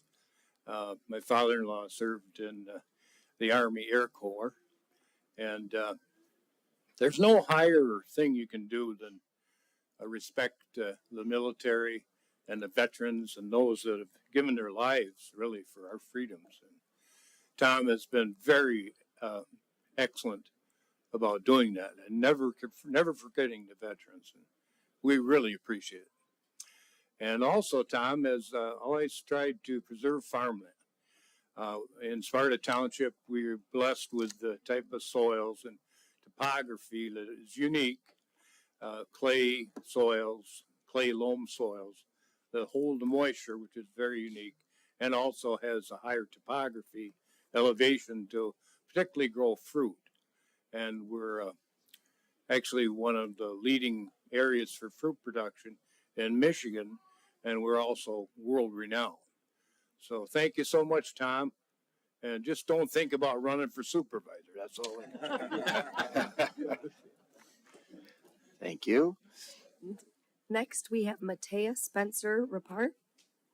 And on deck, we have card number 19, Beth Antor. Good morning. Good morning, Commissioners. My name is Matea Spencer Repart, and I'm a neighbor of the park and the zoo.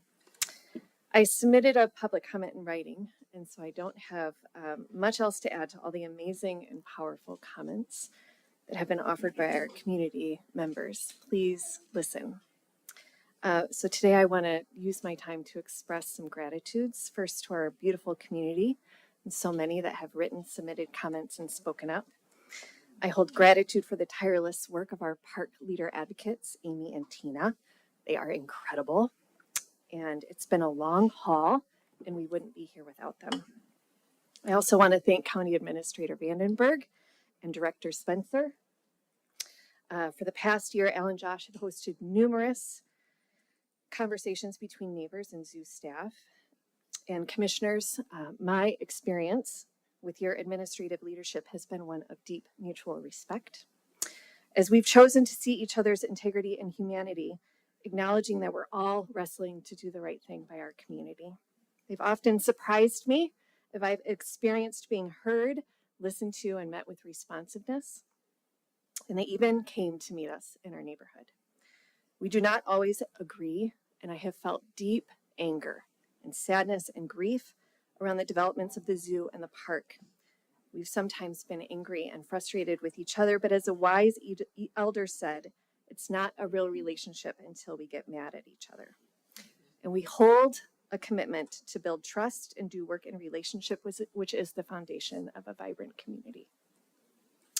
I'd also like to specifically thank Commissioner Baker for your exceptional responsiveness, keen insight, hard work, and dedication to community throughout this ordeal. Thank you to Commissioner Wooden, as I know you spent countless hours digging into this issue. This is your last meeting for you both, and I'm grateful. We'll miss you. I extend my sincere gratitude to Commissioner Hennessy. You've been a tireless and relentless advocate for our community, as well as Commissioner Pakla and McLeod. I know you've been working hard behind the scenes. You've done so much. Commissioner Sparks, Diaz, DeBoer, Oliver King, you've met with neighbors. That doesn't go unnoticed. It takes extra time and effort. And thank you for Chair Steck for your always being so responsive. I ask you to please reference my letter regarding the zoo's master plan process. I outlined 8 stellar points that I'd ask for you to consider. Specifically, 2 legal opinions that cast doubt on the county's legal conclusions on the use of space, which continue to cause confusion and question.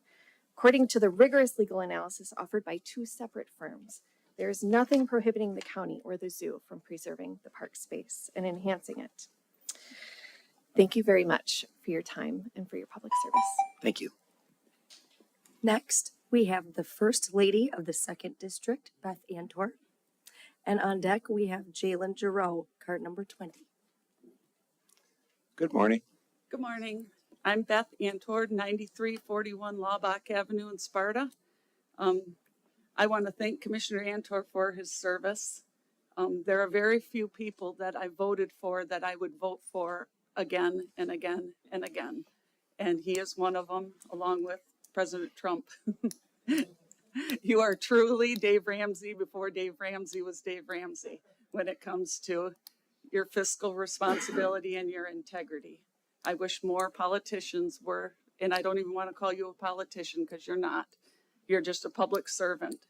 And I appreciate that. And I wish there was more people like that, that would be beholden to their constituents and not to special interest and the holy dollar. But I am reading from our 14-year-old granddaughter who lives in Florida. And she writes, "Dear Grandpa, thank you for being present in my life, no matter how many miles are between us.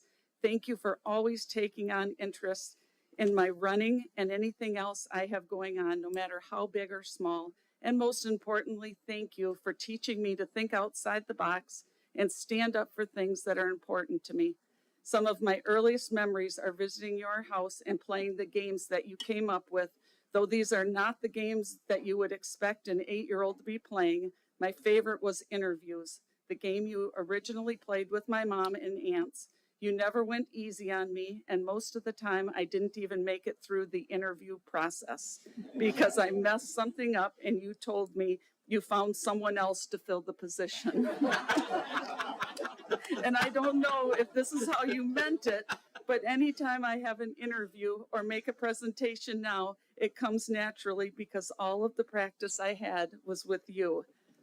I am so thankful that you are always a phone call away to answer all my questions, no matter how big or small. Anytime I have a project I am working on and have any questions concerning community, government, or really any other topic, my mom reminds me to call you with any questions I have. And you not only answer, but will stay on the phone asking me questions and informing me on the subject as long as I would like. You have taught me to challenge people, ask questions, be confident, and argue against things I don't believe in. After any track meet I can expect a call from you, and you have always been ecstatic and ready to hear about every detail. It is the best feeling to know that you are just as excited as me when I get done with a race. I never knew much about your time as a commissioner, mostly because up until I was 11, I had it confused with a treasure and had a picture in my mind that you carried around the city's money. But based on what I know about you, I can only assume you were great in office. You may not understand the impact you've had and can continue to have on my life, but it is immense, simply by being present and making me feel important. Thank you for always taking care of your family and taking part in raising my mom to be the woman she is today. I am forever grateful for you. Love, Avery C. Thank you.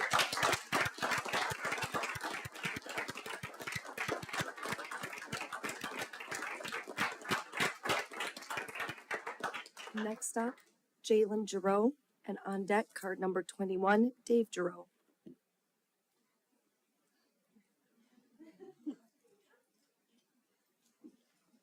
Good morning. Good morning. Thank you all for being here and for listening to us on a topic that is important to so many of us that are here. My name is Jacqueline Giroux. I live at 213 Garfield Avenue Southwest, just a couple houses in from Sacred Heart Catholic Church and around the corner from the zoo. When I first learned about the zoo's plan to expand their parking and comparing the 2015 master plan to the 2023 amendment, there were a couple things that I actually really found to like about the 2023 amendment. I appreciated that the plan proposed to remove the cars away from the park on the corner of Valley and Park, where our kids often play.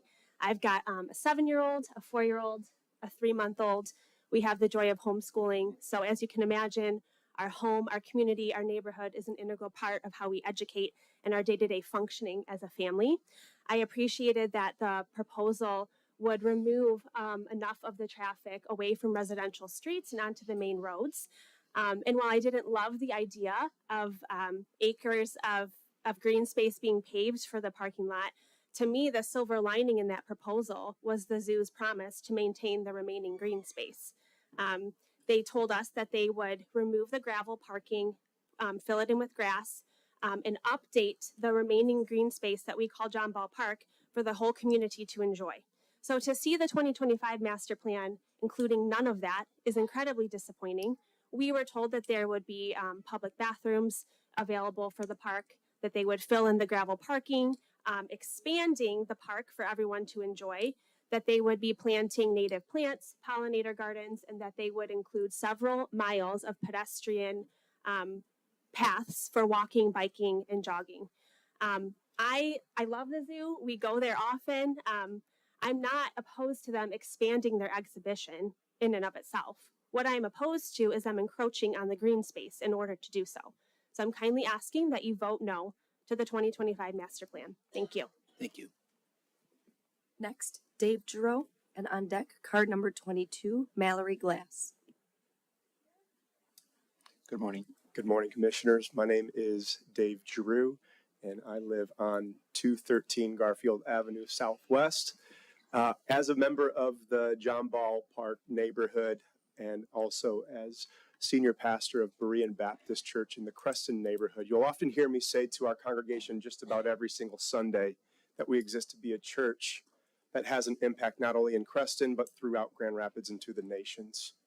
I want our people to be people who are in their neighborhoods, with their neighborhoods, and for their neighborhoods. And I'm simply here today to practice what I preach. This is me out of my element. This is not me in my comfort zone because I don't believe in the enmeshment of government and church. But what I want to say here is I was in favor of the 2023 amendment, and I'm standing in a position there that's different than most of my neighbors who are here saying to vote no. You're doing a great job, Peter, in so many ways, and I believe that you have the best interest of the zoo and the community in your heart.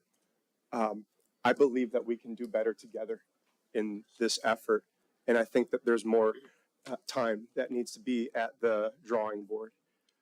I have nothing new to be able to contribute to this conversation, honestly. You have heard 20 different people provide you with opinions from the neighborhood. I have nothing new to add. I simply just put out to you the words that Jesus has said often to his audiences in the scriptures. Whoever has ears to hear, let him hear. Whoever has ears to hear, let him hear. We are speaking out in a democratic environment, saying, hear the people, hear the neighborhood, hear me, hear us. Please vote no, and let's keep working together to come up with a better solution because I know it's out there. We just got to give it more time to cook. Thank you. Thank you. Next, Mallory Glass, and on deck, card number 23, Daniel Scott. Good morning. Good morning. Commissioner Antor, one of the greatest blessings of my life has been growing up in your world.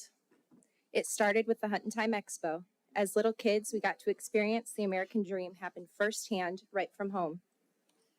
We not only watched you build a business from scratch, but got to participate in making your dream become a reality.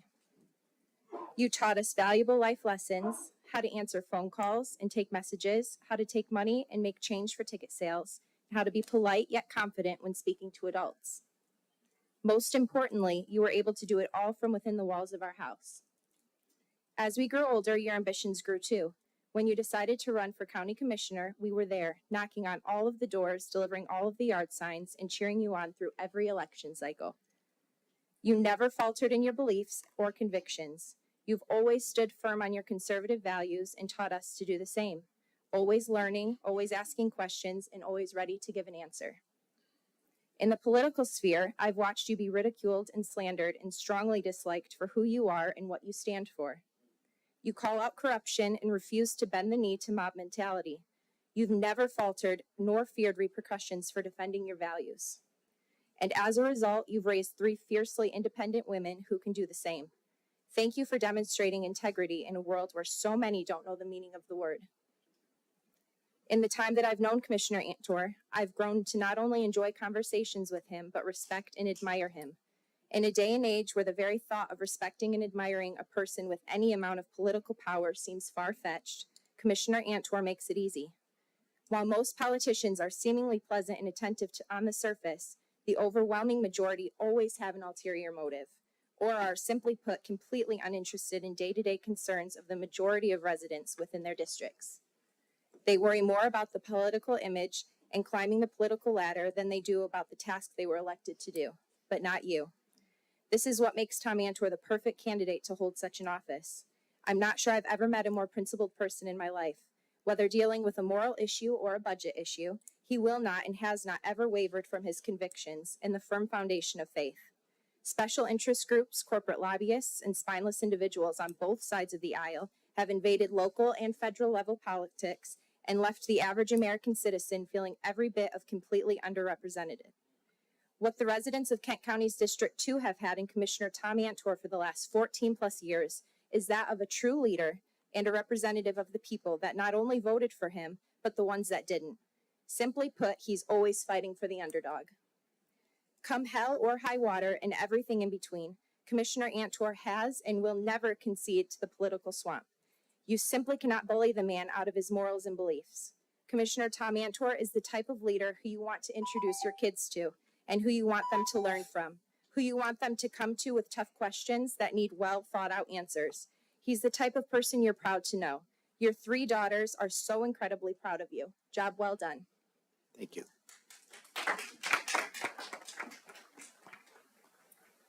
Next up, Daniel Scott, and on deck, card number 24, Sergio Sierra Reyes. Good morning. Good morning, Commissioner. Chairman Steck, thank you for your invocation. I don't know if you knew this, but your first name means from the Rocky Meadow. I've been told that. Yeah. Your last name means influencer. Make sure you tell your wife that. No, I'm not telling her. I'm Daniel Scott,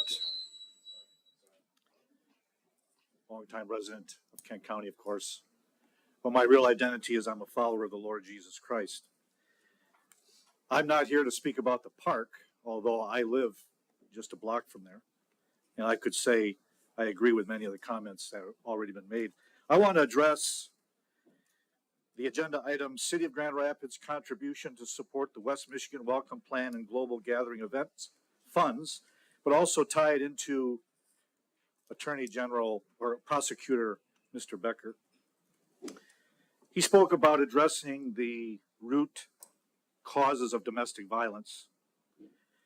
According to the Holy Scriptures, the murder of children in the womb, what the world calls abortion, is certainly a cause, a major cause of that, in my opinion, but also according to the Scriptures. Scripture says you sow violence, you reap violence, you shed blood, you will reap blood.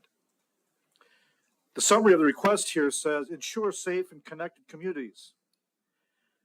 I believe if you asked all the babies being murdered at 425 East Cherry, just within 2 miles from where we're sitting and standing, if you asked those babies and if they could speak, they would say to you, they do not feel safe and connected, as they are literally torn apart limb by limb, body parts sold, etc. The place is called Planned Parenthood.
Mr. Chair, this is our last card. Bill Hirsch.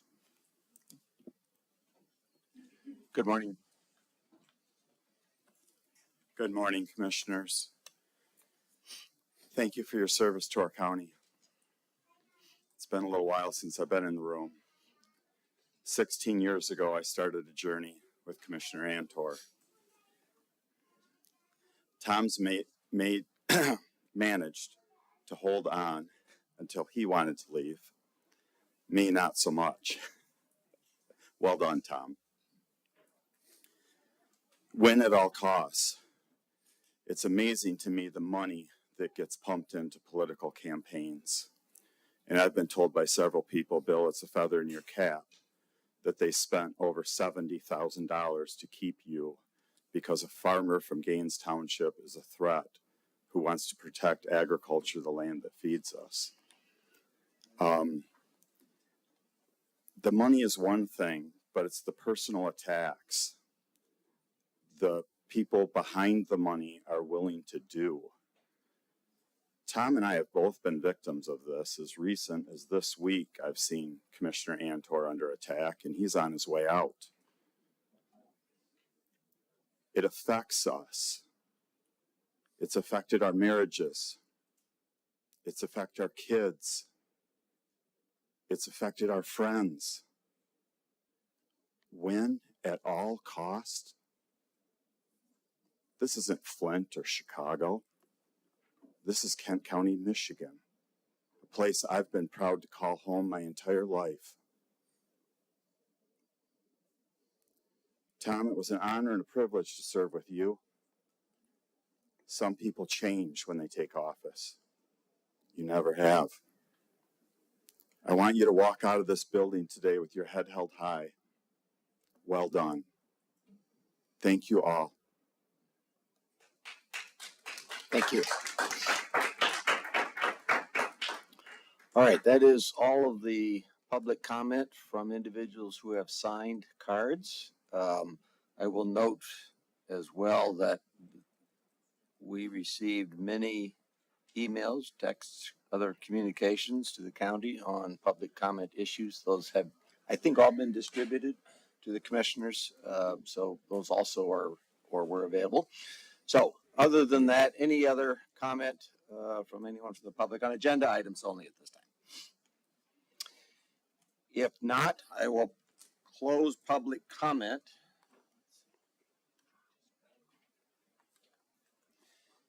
And move to item number 7, consent agenda, and I will call on Vice Chair Green.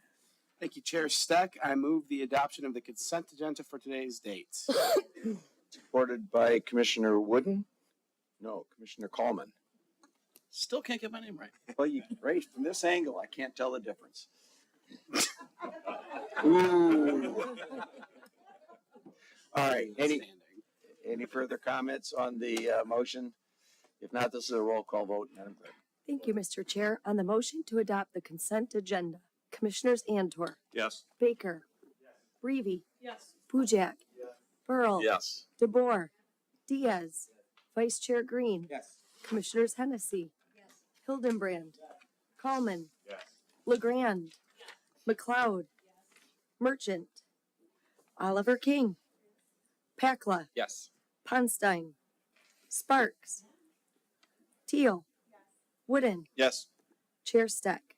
Yes. Mr. Chair, you have 19 yeas, 0 nays. The motion passes. The consent agenda is adopted. Thank you. We'll now move to item 8 on our agenda. And as I indicated earlier, we will move to item 8B first, and I will call on Commissioner Hildebrand.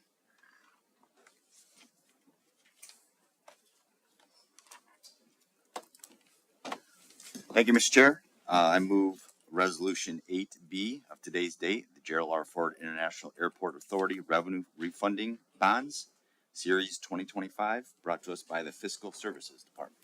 Thank you. Is there support? Supported by Commissioner Burrow. Questions or comments on this one? I believe our Administrator, Tori Richardson, is here. There he is. In case there's any questions on this motion. Commissioner Coleman. Thank you, Chair. I'll abbreviate my comments from Finance Committee, but while I generally vote against new debt, this is not new debt. It's refinancing debt and saving substantial funds. So I'm very much in favor of saving money. I did point out at Finance that the original bonds that we're refunding here, the 2015 series, rolled up debt that was as old as 1995. So that was one of the first votes that I took as a commissioner. And that's just, I think, a cautionary tale for myself and hopefully others to just try to avoid the cycle of just perpetual debt. When I started on this board in 2015, our nation had $18 trillion in debt, racked up over a couple centuries. Since I've been on this board, the U.S. has added an additional $18 trillion in debt in just those almost 10 years now. So it's debt cycles are bad. Let's keep Kent County out of them. All right, any other comments, questions on this particular motion? I don't see any. All right, this is a roll call, Madam Clerk. Thank you, Mr. Chair. On the motion to adopt Resolution 133, Commissioners Antor, Baker, Breavy, Bujak, Burl, Yes. DeBoer, Diaz, Vice Chair Green, Yes. Commissioners Hennessy, Hildenbrand, Coleman, LeGrand, McLeod, Merchant, Oliver King, Pakla, Yes. Ponstein, Sparks, Teal, Wooden, Chair Steck. Yes. Mr. Chair, you have 20 yeas, 0 nays. The motion passes. Resolution 133 is adopted. Thank you. We'll now move to item 8A, and I will call on Vice Chair Green. Thank you, Chair Steck. I move the adoption of resolution number 132, John Ball Zoo 10-year master plan from the admin office. Is there support? Supported by Commissioner Hildebrand. I will note that Commissioner Merchant is here and has requested and is granted abstention from this debate and vote.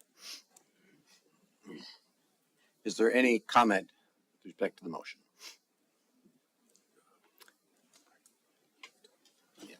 All right, I'll go with Commissioner Bujak first and then Commissioner Baker. Thank you, Chair Steck. I had a question regarding the master plan, page 12. It shows open transition event space where it says no parking and a 150-foot residential buffer. Do we know how many actual acres that area encompasses? It's Josh. Josh is not here. Josh is here. Oh, there he is.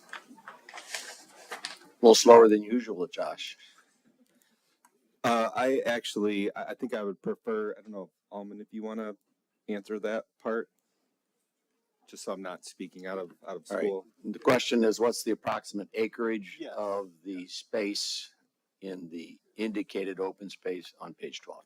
So we're talking about the space above the 150-foot buffer area? Or including that? Including the buffer. So So that the- whole space that will not have parking and could be perceived as the park or open space that's left. Yeah, it's 19 acres, 19 acres? give or take a couple feet. That's a substantial amount of space. All right. I think Commissioner Baker was next.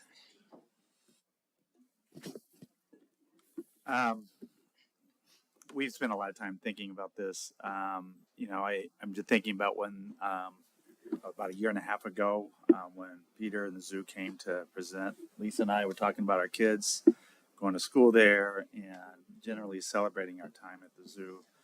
I think that when we critique the zoo leadership, I've had a lot of great conversations with zoo board members, and I really appreciate their engagement. Have become very upset and concerned about the lack of, about the distrust that's being created in the community. I voiced this in August. I just, as has been said here, I think that there's been a disregard for community. At one level, I think of here we have a group of people that share probably almost every value. I can talk to Peter forever, and I had before I even got on this commission about the zoo and about conservation, about the role. We have a community of people who feel exactly the same way about these issues, and yet we can't figure out a way to work together to solve the problems that are going to be related to the revenue and the future growth of the audience for the zoo.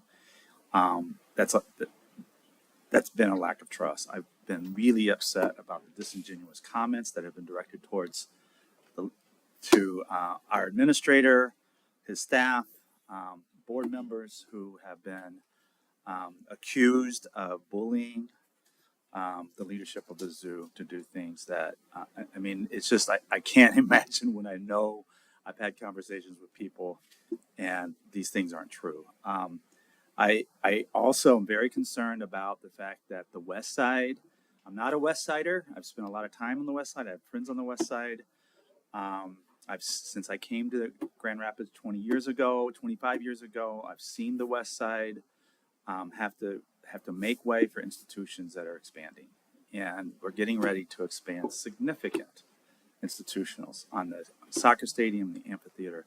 I've seen, in the last 2 years I've been on this commission, we have been, and I applaud this, buying up space and providing space for public parks and green spaces throughout the county. Yet, we're going to take it away from here, and we should do it in the sense that somehow it's best for the county as a whole. The zoo has an ability to work with its community to find solutions to its problem.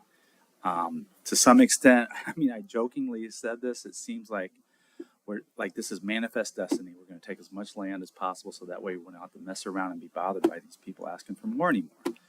And it just boggles my mind, again, when we're talking about people who generally like and agree with each other. In January, I voted to support that 2023 amendment. We spent a lot of time as a board. We visited space. We walked the park. We saw where the space was going to be redeveloped into green space and where the land, and I made a decision to support that amendment, even though it harmed friends of mine. And now, months later, my rationale was that we give them this so that way we can protect the green space. And then I discovered later that it's not going to happen. I voted with the idea in January that this was a compromise that we would work through. And as much as I appreciate the concessions that have come about in the last 48 hours, even the fact that their concessions have been made in the last 48 hours shows that there was a lack of genuine trust with each other to do this work earlier before this plan came to us. We've had 2 or 3 different maps given to us since this agenda was posted a week ago. I strongly appreciate those concessions. I definitely support the people on this commission who worked hard to get those. I really appreciate Al and Josh for their work to try to figure out a way to make this work. Unless somebody can convince me that this is somehow better. But even if this is better, I just don't have the trust that we will go forward and that we won't be here, that you all won't be here 6 months, a year from now, debating this again. I don't think I can support a plan that was not come about through broad community trust. That's all I have. Commissioner Antor. Thank you, Chair. Actually, I was searching here frantically for the right map. I was wondering about that 19 acres, if it was contiguous or not.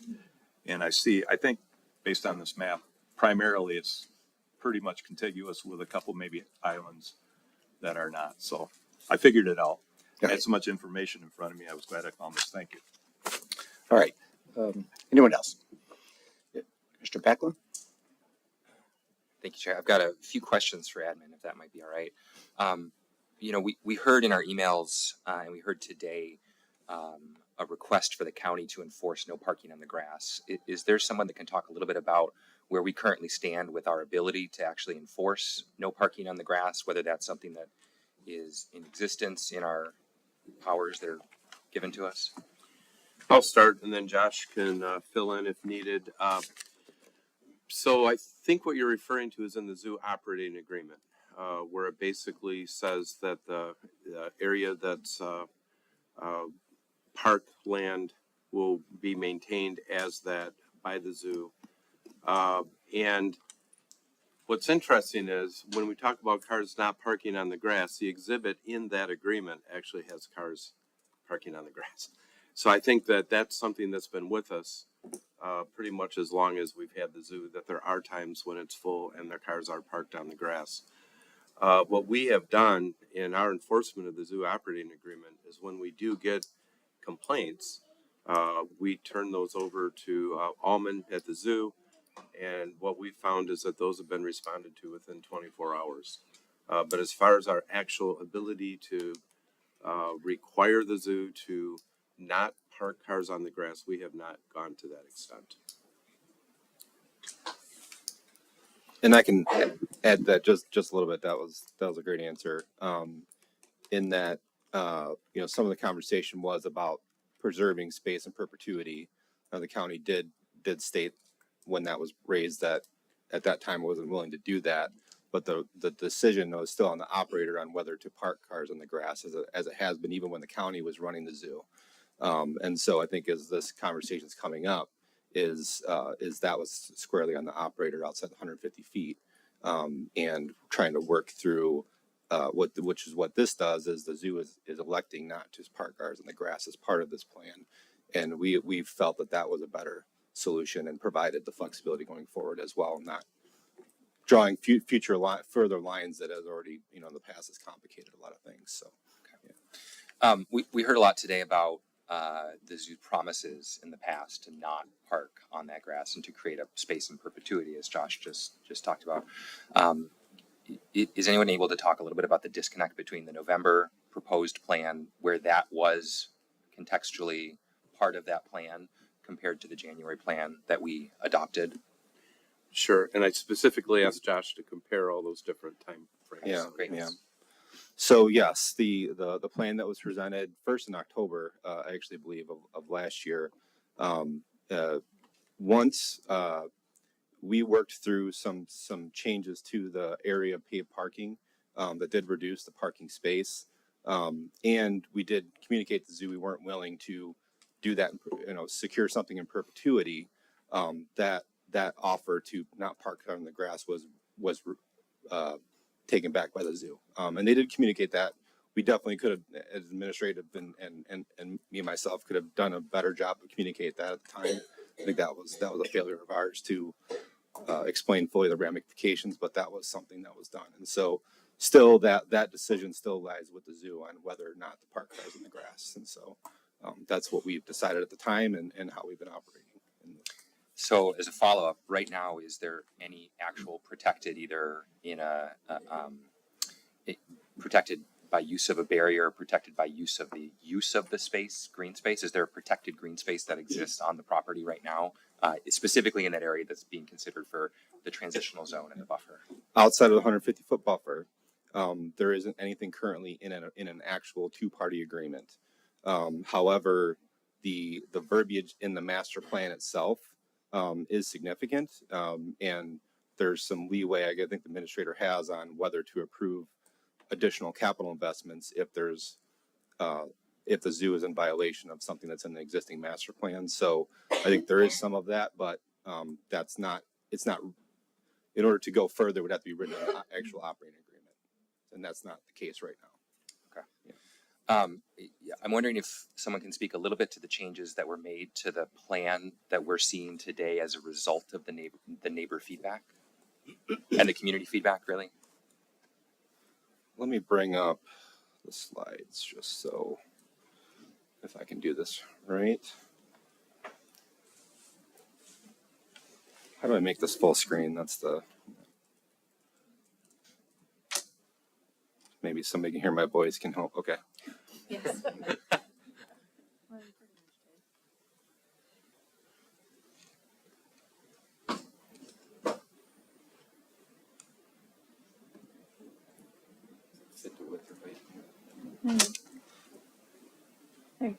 It's probably as good as you're gonna get it, yeah.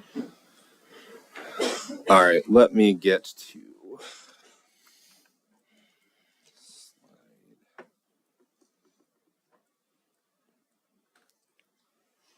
Okay, this still has the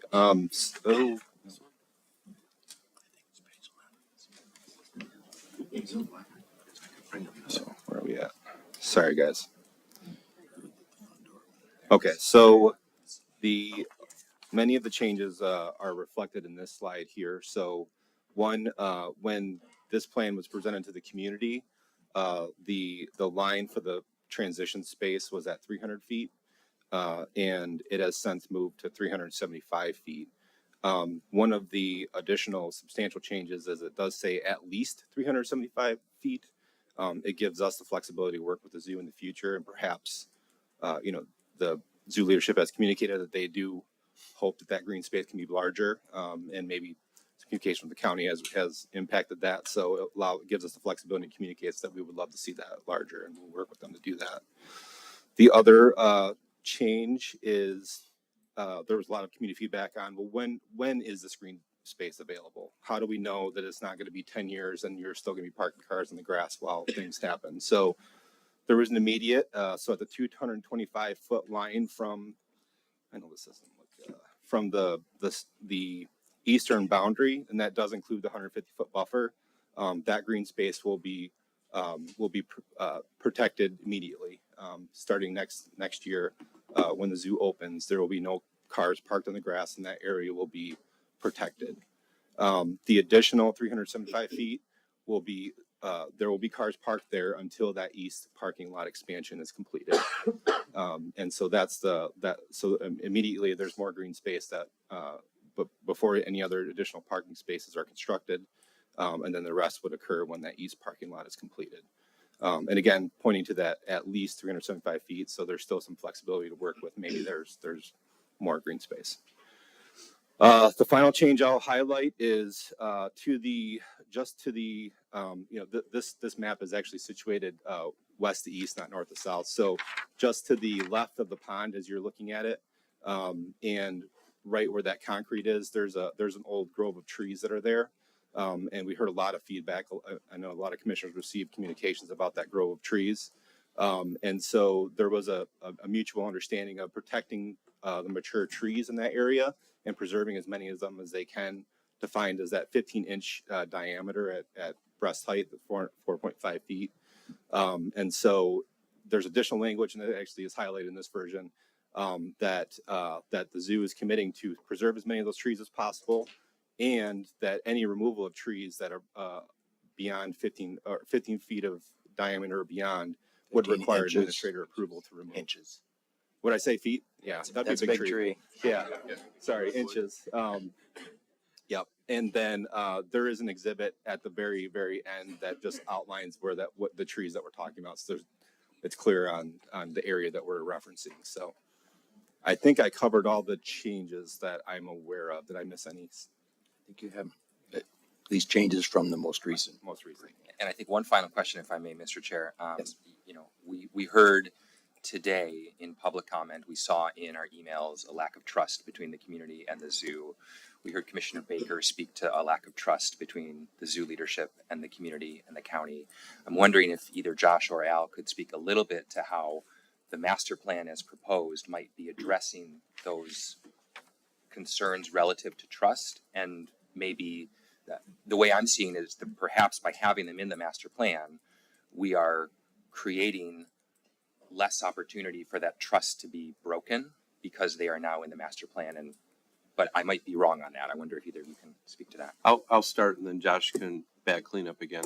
I would say what the master plan does, it brings greater clarity to the areas that have been in dispute. And so that should help us all move forward, I think, with greater trust.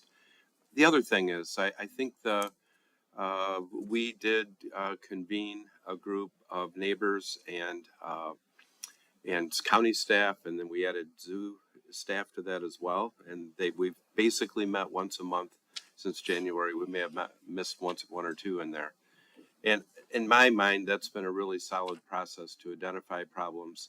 And the neighborhood brings up problems, the zoo responds, and I think we have knocked through a list of smaller items successfully over that time. So I would see that process or something very similar to it continuing.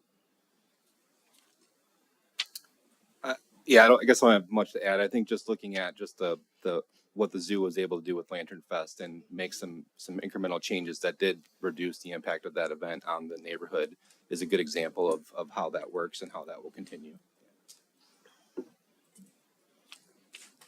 All right. Any other questions or comments? Commissioner Hennessy. Thank you. It has been wonderful. I've joined the last two meetings. It's been a really nice cooperative conversation between our administration, the St. John Ballpark neighbors, and I particularly will note Alman from the zoo who's participated in that. And I think that, it's been a very polite, reasonable conversations, and they've been really very productive. And you can see that today in the changes that Josh was just outlining for us, and to be somewhat repetitive, but here we are the second time in the year talking about a master plan, and all we're focusing in on is the parking and the green space that's left. And the changes made this week have been really very responsive. But there has not been a lot of conversation about what's actually in this master plan and the other 30-some pages that it constitutes. And it is, the otter exhibit is going on right now, and that will be an engaging way to enter the zoo.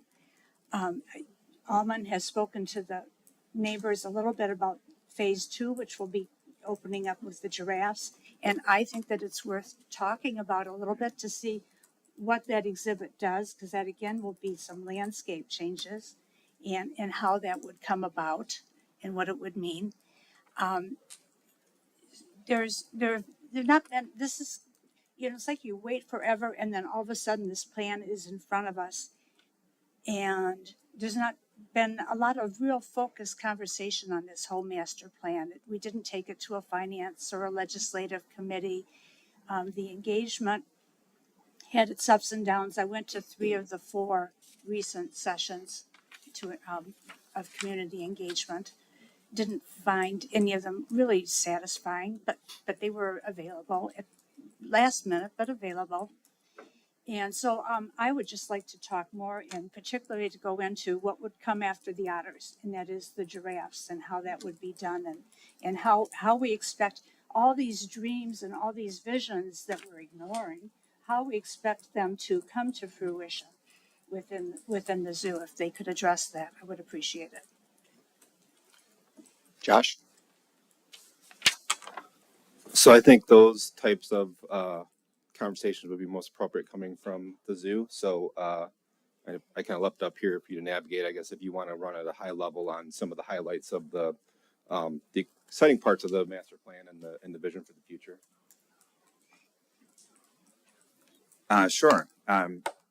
Thank you for the question. I'm not sure I understand it 100%. I think you're asking what are the elements within the master plan over the next 10 years and how do we plan on accomplishing it? Well, yeah, particularly, we've got the otters being built, Right. and that will be opening up in 26. Uh, And then the next thing you'll be raising the money for will be for the giraffes, and that will change the landscape again. And so perhaps you can talk a little bit about what the interest of giraffes and how you will build this. Right. Master plans are a visionary document. It's a document of what can be or what could be over the 10 years. And as you pointed out, otters is in effect right now, which was approved under the current master plan. The giraffes is the first major project within this master plan, assuming it gets approved. And that will bring giraffes to the John Ball Zoo. And it'll include a giraffe viewing yard of a little over an acre, between 1 and 2 acres. It'll provide feeding for giraffes, and it will provide a substantial indoor barn for giraffes that also provide feeding. We're also very proud of the animal welfare that we provide for our animals. So what's unique about the indoor viewing is guests will be able to see literally right into the space of where the giraffes are housed after hours, so they can see the care. The giraffe habitat is on the left side of the hill versus on the right side of the hill.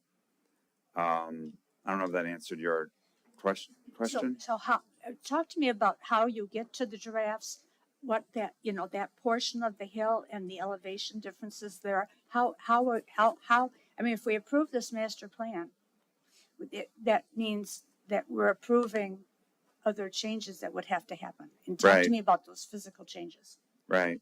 The we've since 2017 or so, we've worked really hard to make the zoo universal design. So all pathways fall within ADA grade. So in order to navigate a hillside zoo, the left side of the hill requires an ADA grade pathway. So there'll be a boardwalk that will, the pathway will start between lions and chimpanzees, and it'll transition into a boardwalk that will move you to the left side of the hill.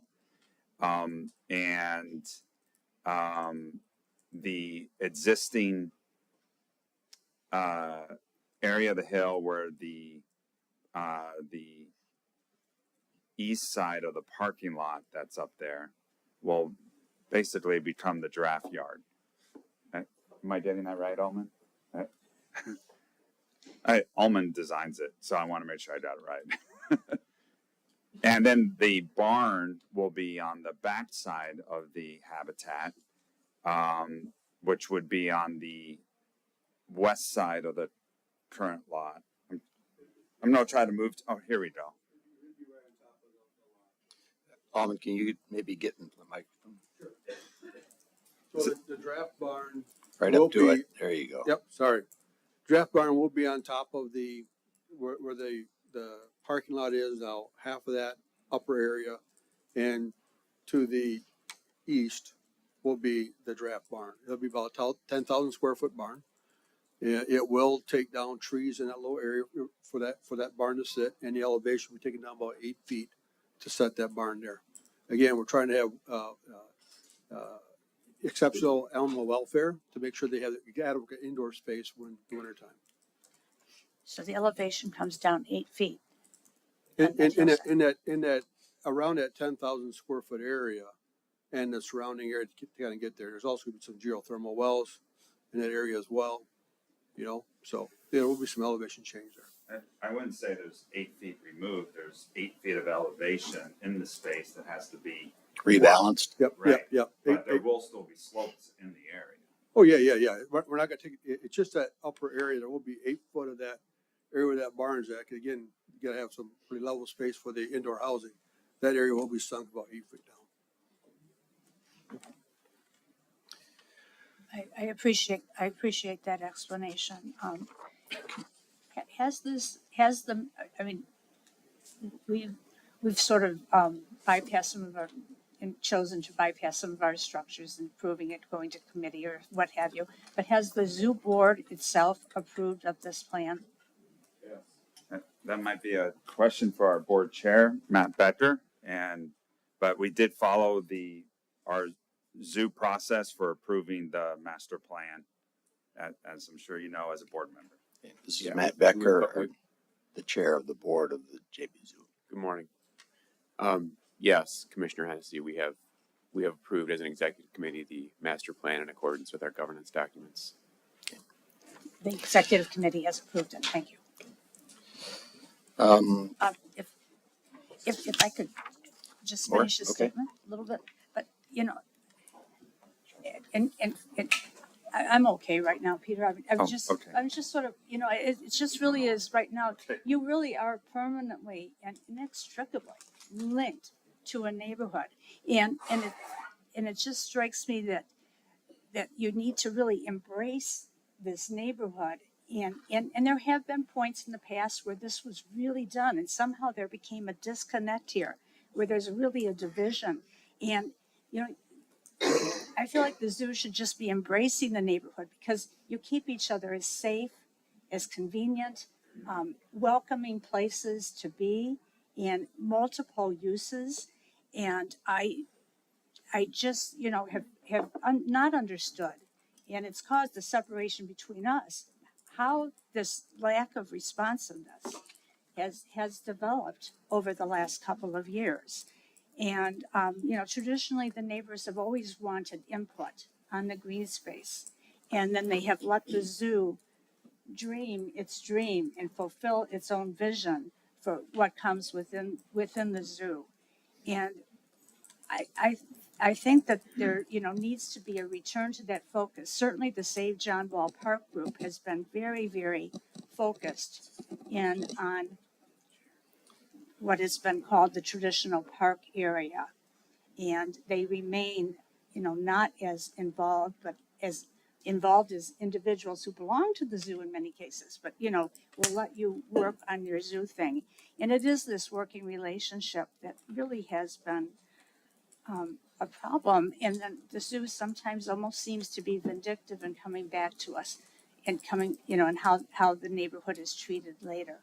I'm pleased that within the last, you know, this week that there have been some movements and some real concessions made to save valued trees, to have at least 225 feet of a safe space there. I was out there this summer when I was walking door to door, and in the evening could just see trucks going across that gravel, kicking up dust, and kids playing, walking nearby. And it was, and I do think that that as you go forward, that there really needs to be a conscious effort to keep everybody who is within that whole zoo and park space safe.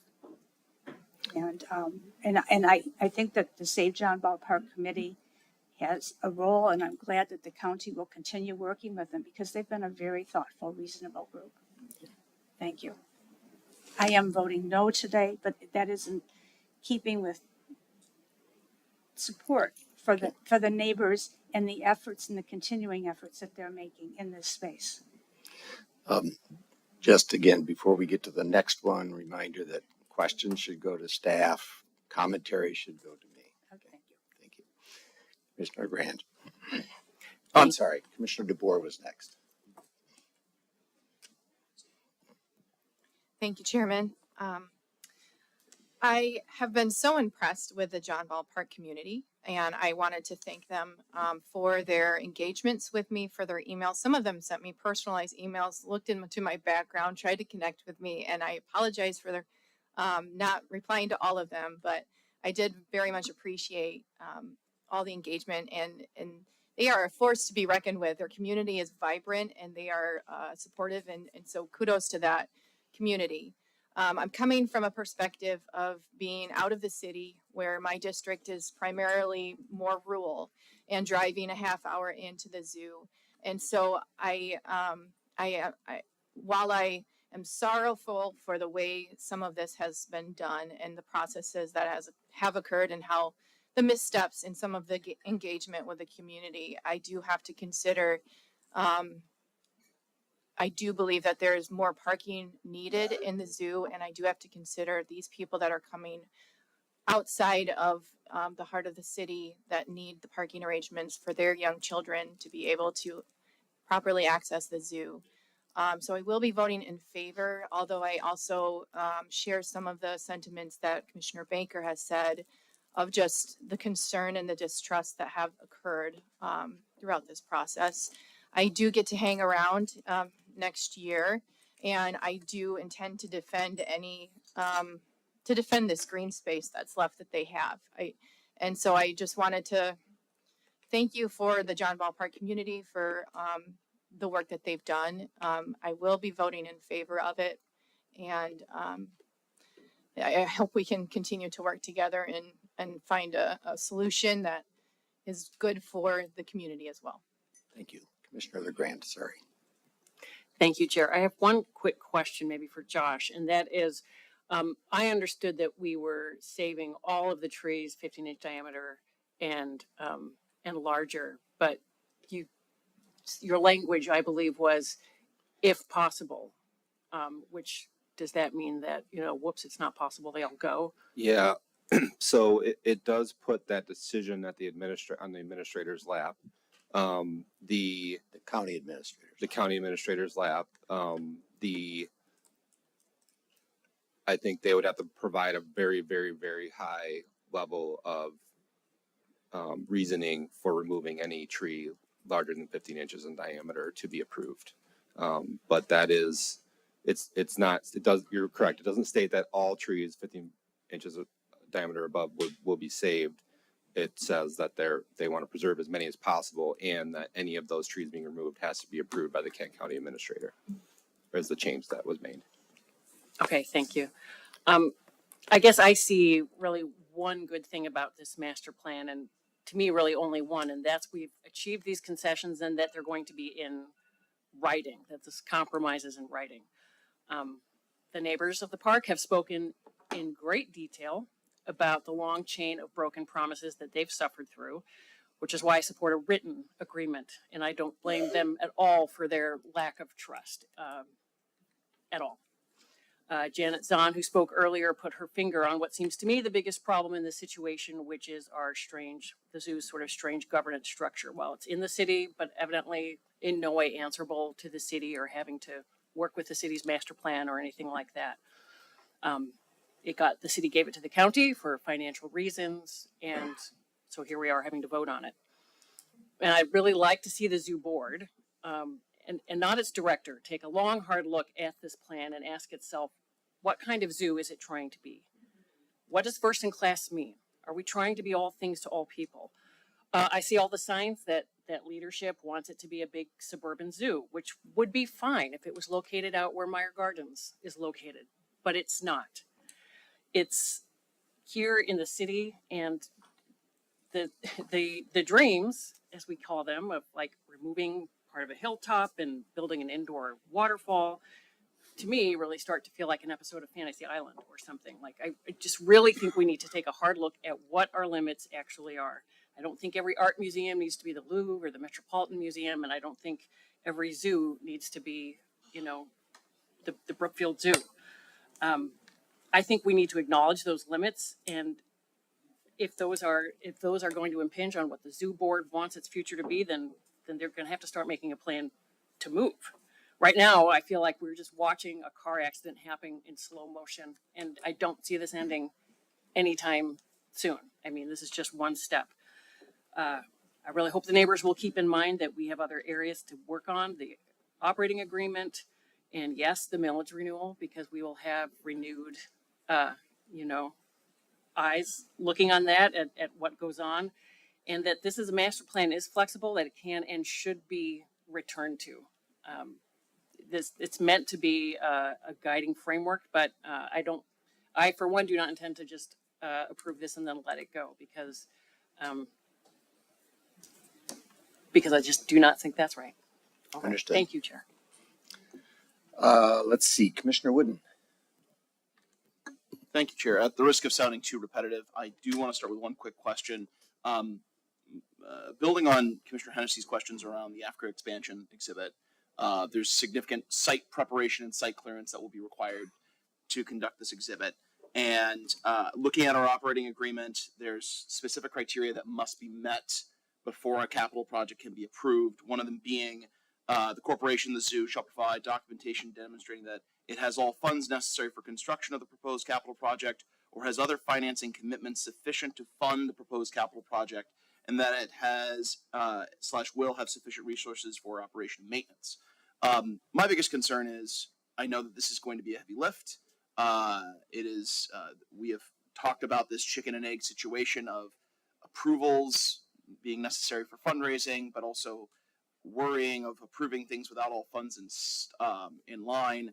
And certainly concerned that a project could start with site preparation and the site clearance that's been talked about, and then the funds do not come for the final project. Can you walk through how administration would approach to finding sufficient resources, especially when it comes to this example of the Africa expansion.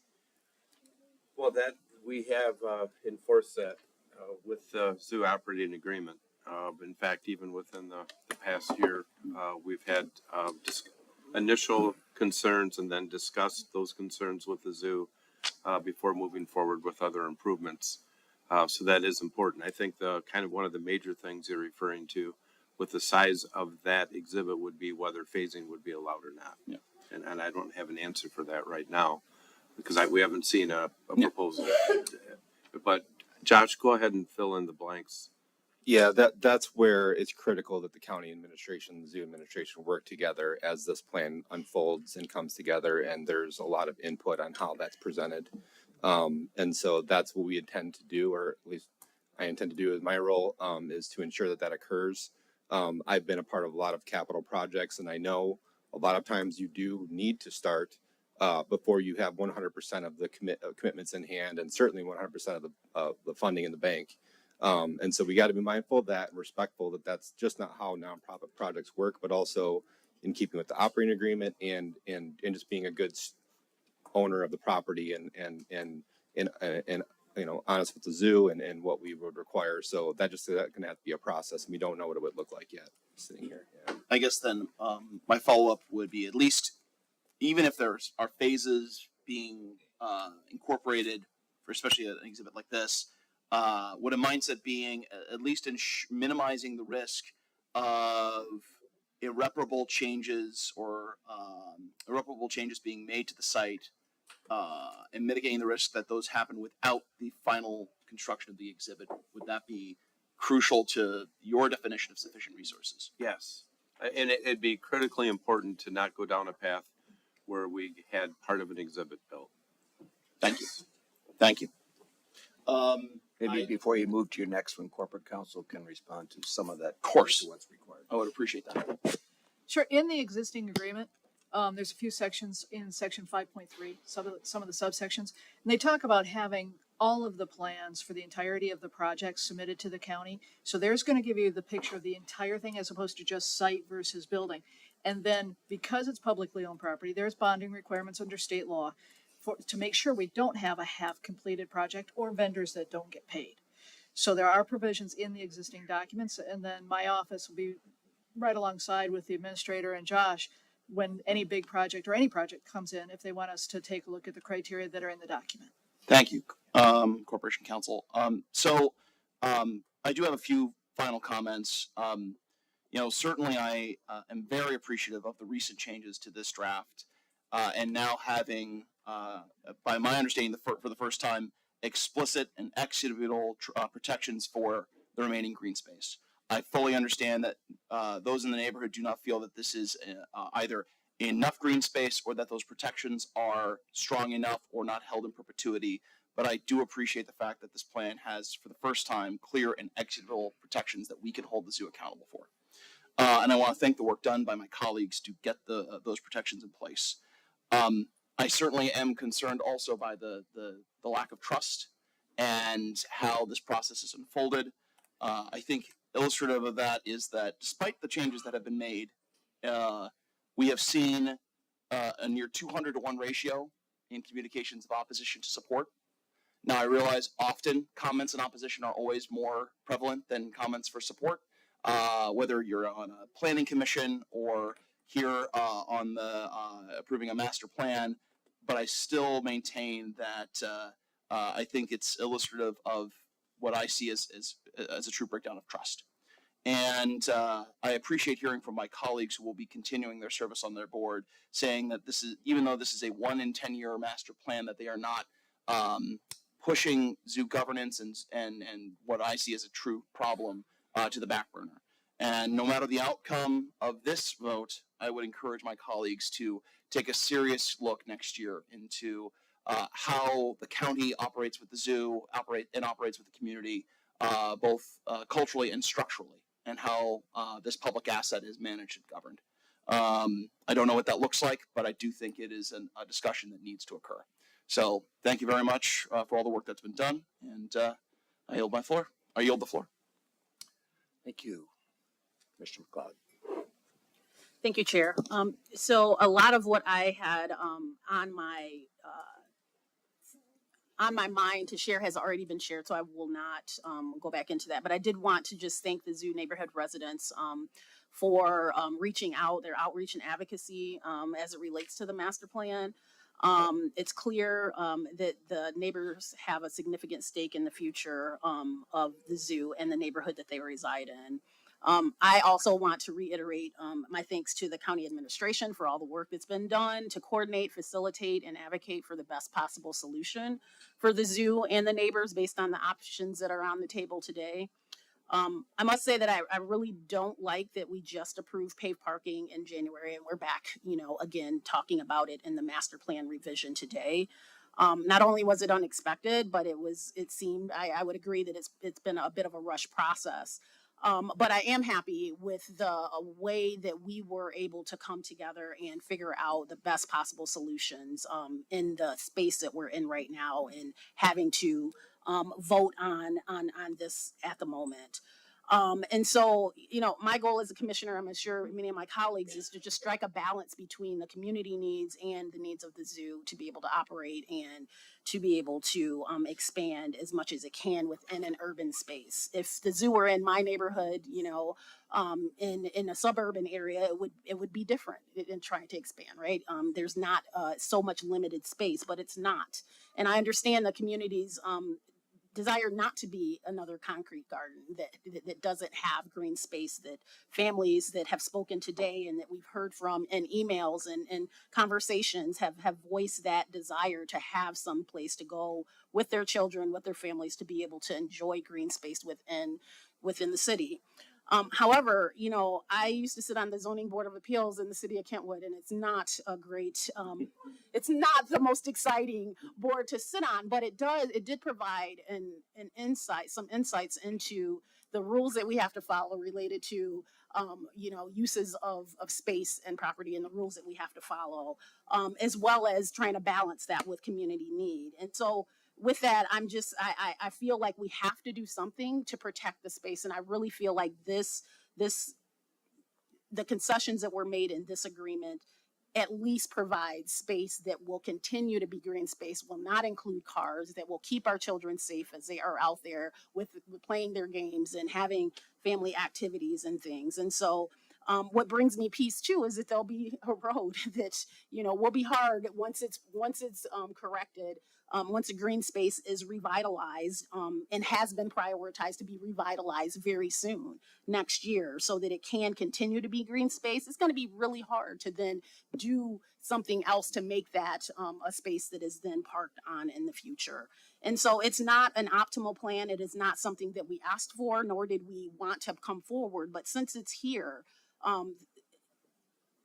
my desire, our desire from those that I've been working with has been to get the best opportunity for green space for the community.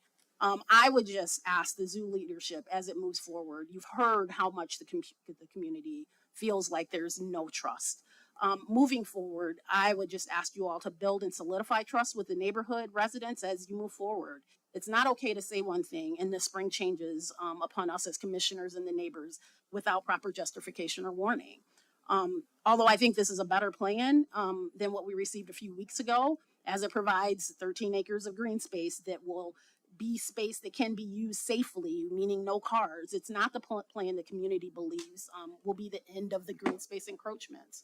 And so I will be supporting this, but I will not support any other green space encroachments moving forward. This is it. I'm glad that it's in writing. I'm glad that it is clearly listed in the plan as this will be this way and trees will be, protected and that sort of thing. But this has to be it. You've got to figure out another way to expand without taking space away from the neighborhood that has said time and time again that they want space to be able to enjoy without necessarily entering the zoo itself with the animals, but space that they can use as a park, as a safe space with their families from now on into the future.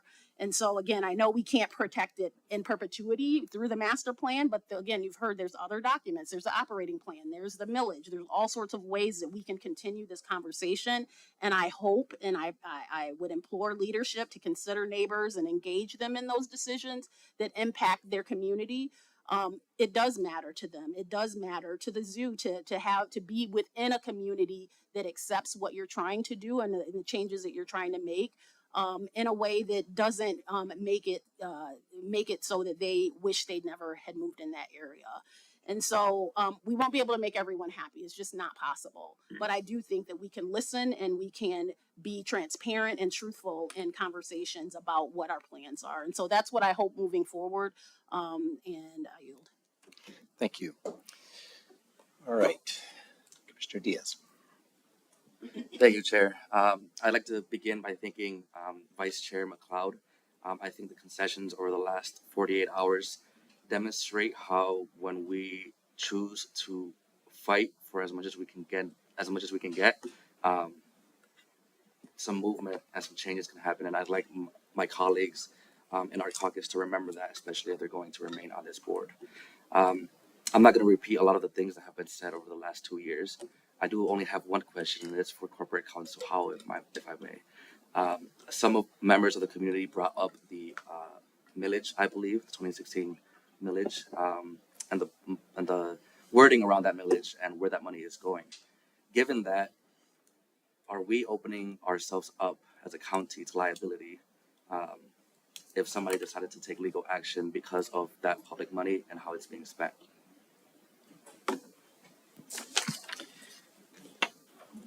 The use of the money is limited by the language that was on the ballot.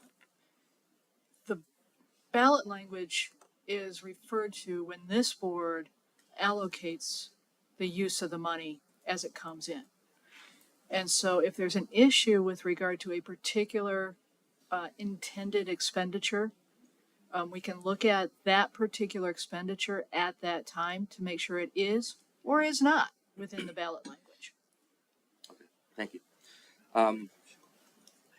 I've got to say, on my time on this board, I have not seen the level of incompetence around the zoo anywhere else in the county. As a matter of fact, I haven't seen incompetence anywhere in the county except for the zoo. And I believe that if the governance structure was changed and if leadership at the zoo was more directly responsible to Al and therefore us or the people on this board, we wouldn't have ever gotten to this place. More importantly, or at least as importantly,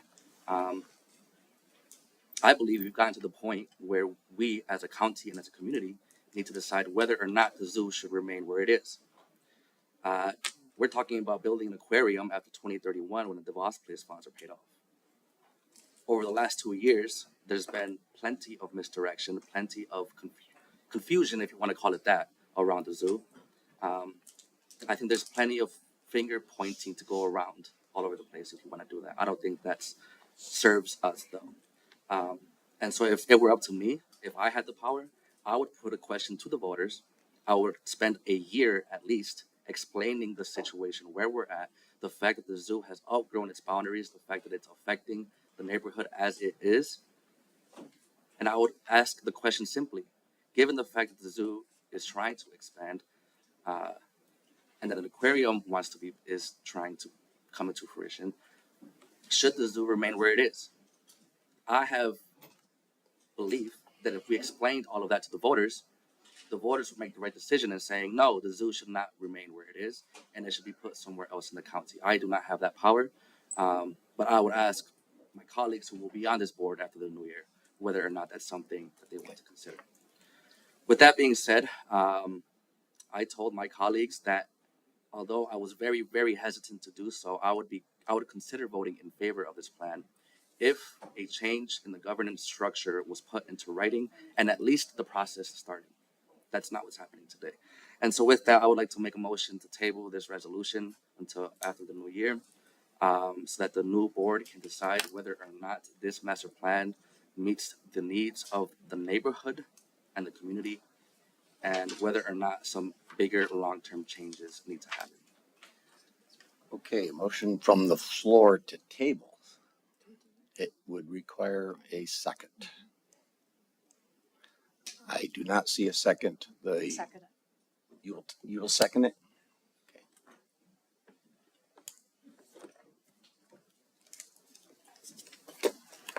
Debatable. If it's some time certain. So I think he said next year. Well, if it's indefinitely, it's still debatable. To be clear, I'm not tabling to a certain date, just tabling. Then you're gonna go What did you say? I'm not tabling to a certain date or whatever the language is. Oh, just tabling. uncertain. Okay. Yeah, uncertain, yes.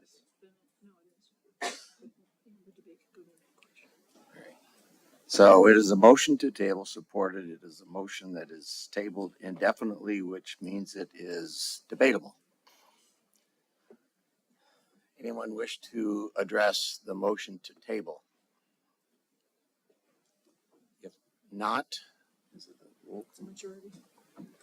Well, it's, you don't need a No, vote. Ask a question.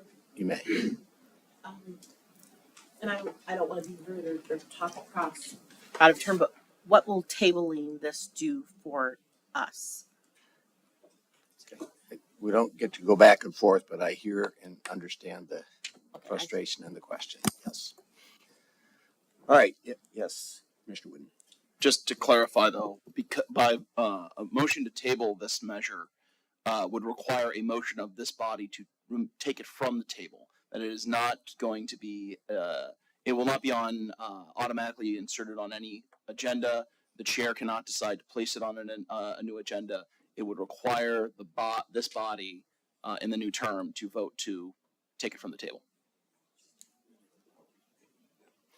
I believe the board chair can put it back on an agenda. Okay. Okay. But ultimately, it's still an indefinite tabling, which would require an action of the board, whether by the officer or the board itself, to take it from the table. Thank you. All right. Mr. Packla. And just one more point of clarification. A motion to table requires that the identical agenda item be taken up once it is on the table. Is that correct? Pick it right up where we are now. So any notion that we could potentially change the governance structure as part of this agenda item is not possible because the exact same agenda item would have to come to that board should it be taken up in the future.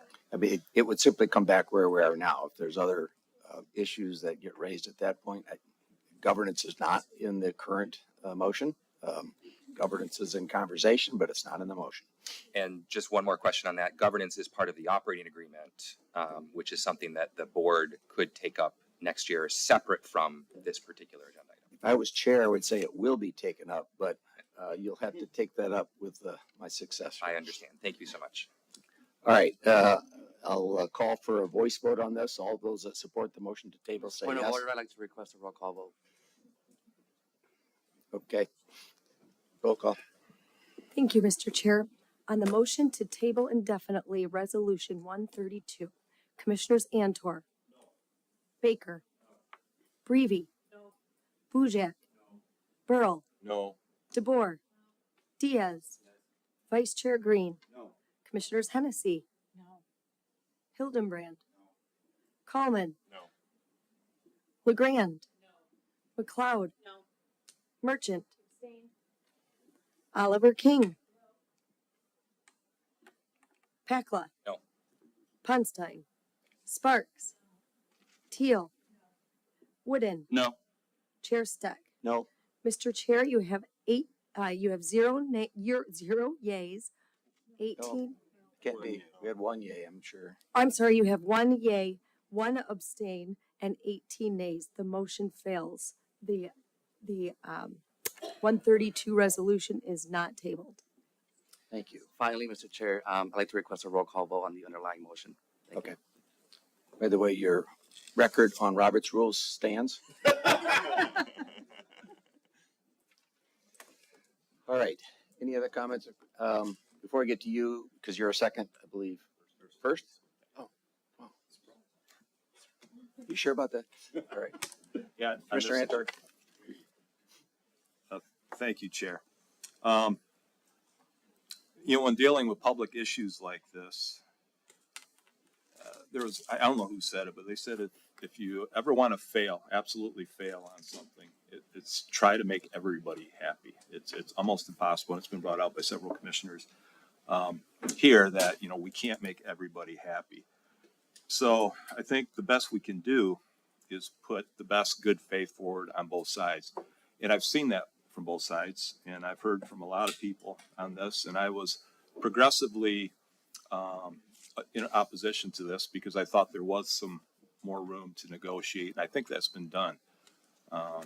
Stan and Al, I know you've gone to great lengths to meet with the neighbors, and you did so in good faith. And so I'm always one of the ones that's a little pessimistic sometimes on these things and making sure all the I's are dotted and T's are crossed, but I think we've done about as good as we can. So I appreciate the effort.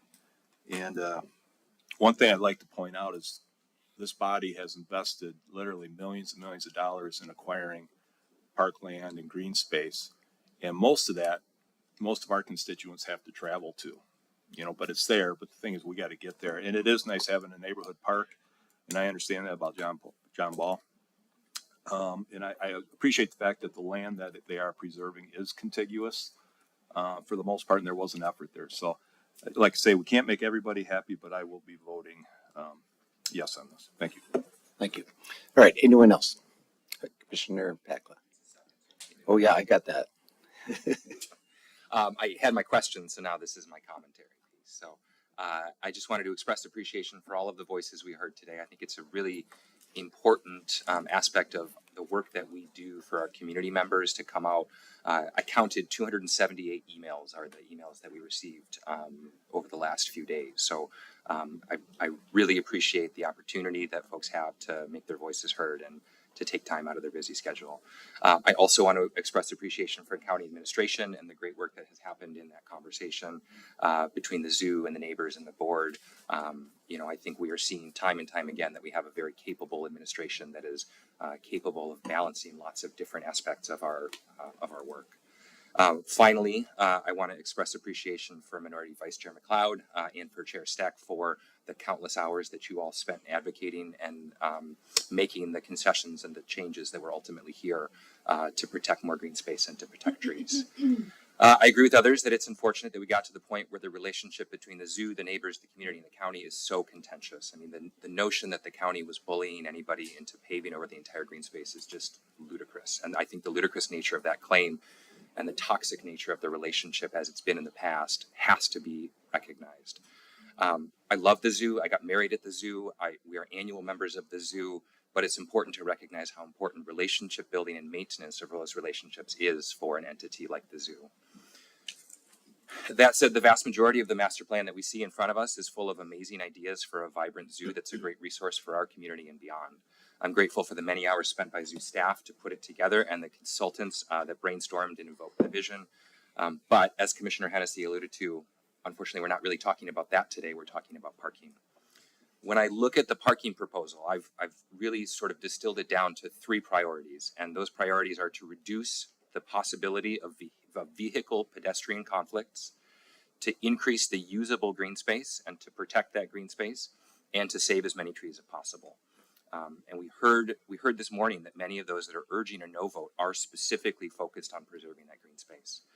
You know, I recall in October, there were a number of Facebook posts from neighbors and the users of the zoo property that showcased that particular pedestrian vehicle conflict in its starkest form. Videos of cars that were driving through soccer practice, moving videos of children rightfully claiming that cars and people don't mix. These are really true and very important things for us to realize. And the only way to truly separate cars from people is to create that physical boundary. The result of the current plan would be that we would fall back on the current situation. The result of failing to accept the current plan would be that we would fall back on the situation that is currently there and that we see with those conflicts. Ultimately, the plan in front of us does more for those 3 focus areas than the current approved parking plan can do. That the current setup is unsafe and unsustainable. Sharing the park space with people is unsafe. We've heard that we can't enforce the zoo not parking on that space. We've heard that is not within our power and that it has always been an expectation. We heard that that was not something that happened when we approved the January amendment. And we also heard that the public wants us to hold the zoo accountable to protect that green space. So when I look at this plan does create a physical barrier which separates the parkland from the parking lot. This plan clearly articulates and provides a concrete timeline for both the immediate and the eventual use of that parkland to be protected. 225 feet immediately, at least 375 feet in the future. We heard from Josh, it could be more as we have those conversations. For reference, currently it is paved to about 540 feet. This is my GIS wonk in me.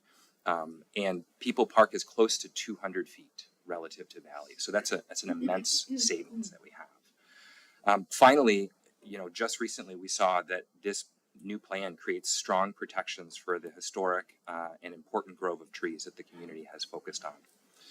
None of these concessions would have been possible without the neighbors. And I want to again express appreciation for all of those voices that we heard, because had we not recognized how important those concessions were, we would still be at 300 feet, maybe 150 feet, right? But this board has time and time again over the course of the last year pushed back and held the zoo accountable to its promises.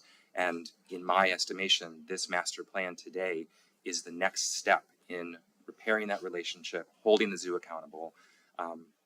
For a long time, we've heard the need to protect the park, to protect the trees, to allow our kids to play. This plan does those things better than our current setup does. If we don't approve this plan, it does that. We will not have those protections in place. For these reasons, I'm inclined to support it, but I agree with Minority Vice Chair McLeod that this is not the end of us holding the zoo accountable. We will continue to hold the zoo accountable to those relationships. We have the operating agreement, which is on the table in the future. We have lots of opportunity for this board to continue to make sure that promises are being upheld to the neighbors and to our community.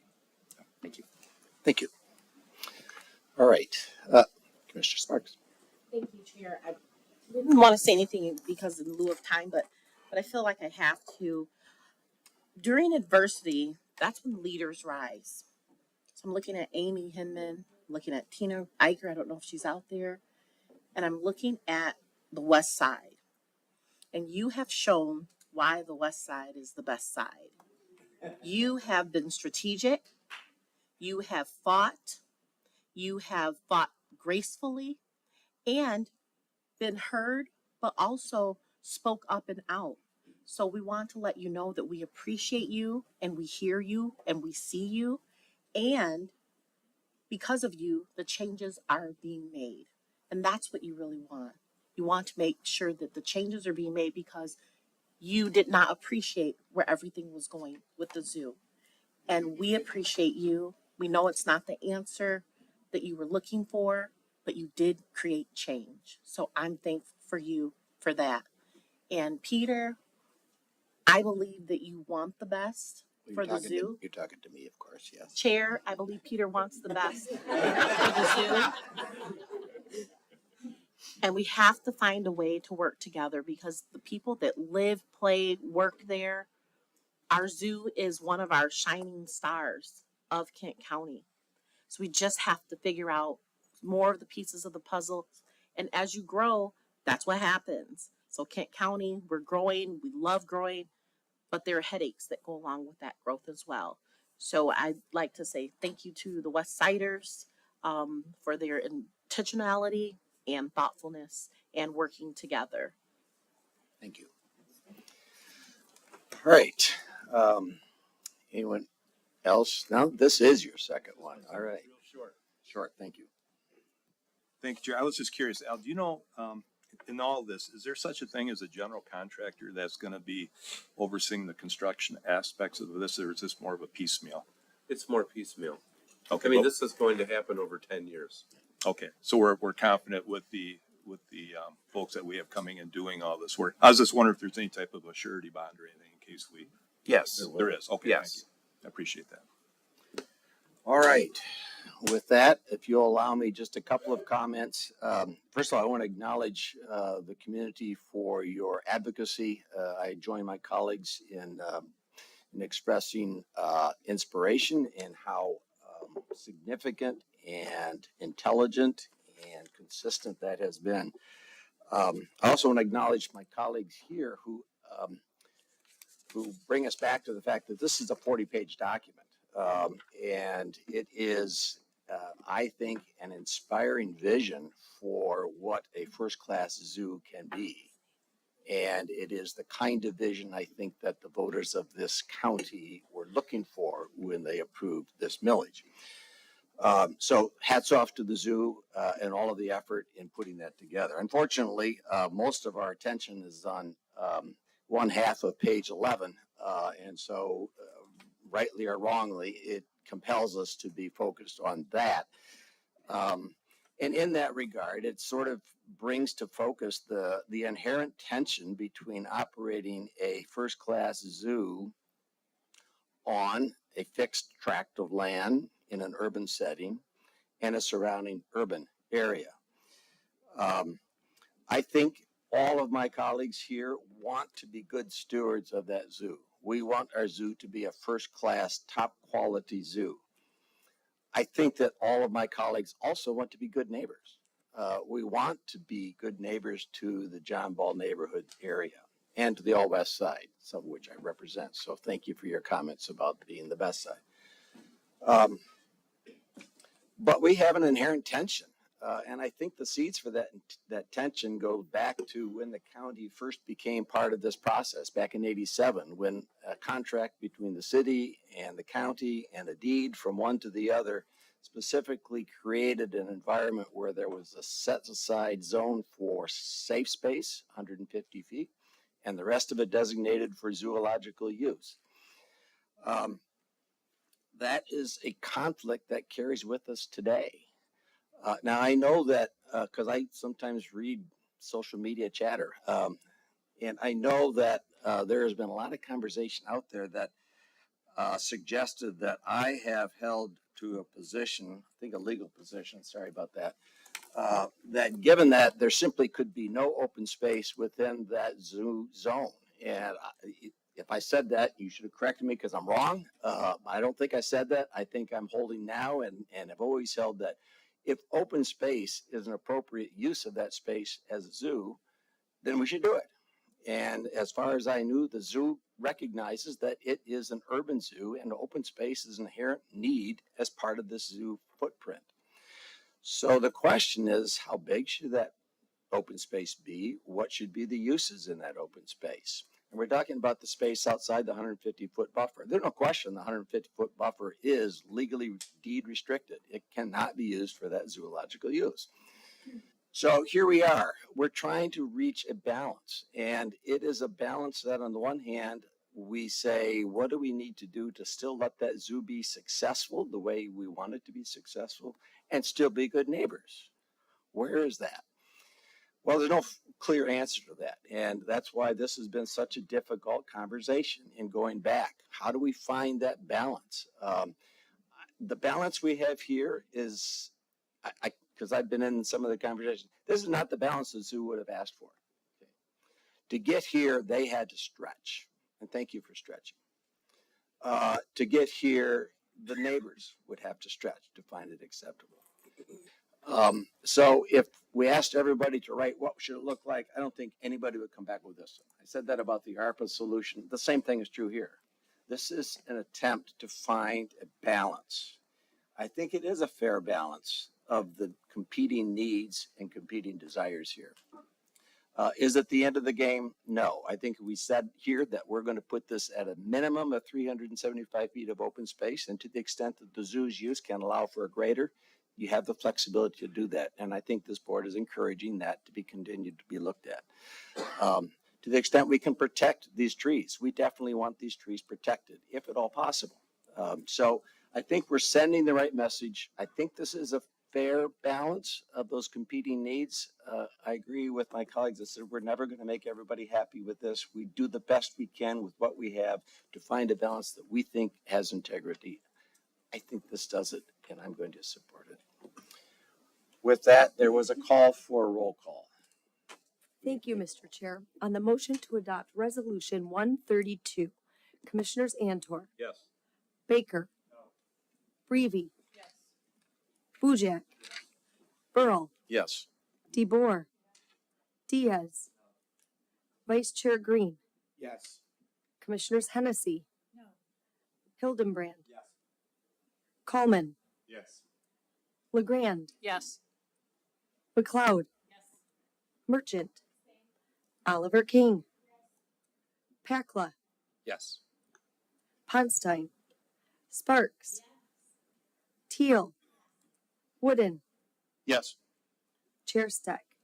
Yes. Mr. Chair, you have 16 yeas, 0 nays, 1 abstention. The motion passes. I think we had Oh, three I'm nays. sorry, 3 nays. Yes, thank You you. need to get a bigger piece of paper. I know. 16 yeas, 3 nays, 1 abstention. The motion passes. Resolution 132 is adopted. All right, thank you very much.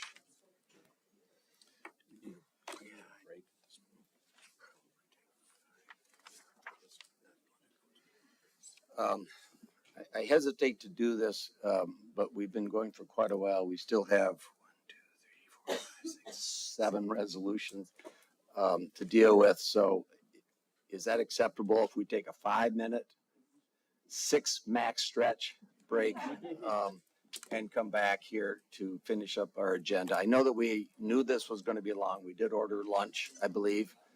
So hang on, be back in 6 minutes, please.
We're past the 6-minute mark, so let us reconvene and continue on with our agenda, which is in the resolutions. And for the next motion, I will call on Commissioner Wooden.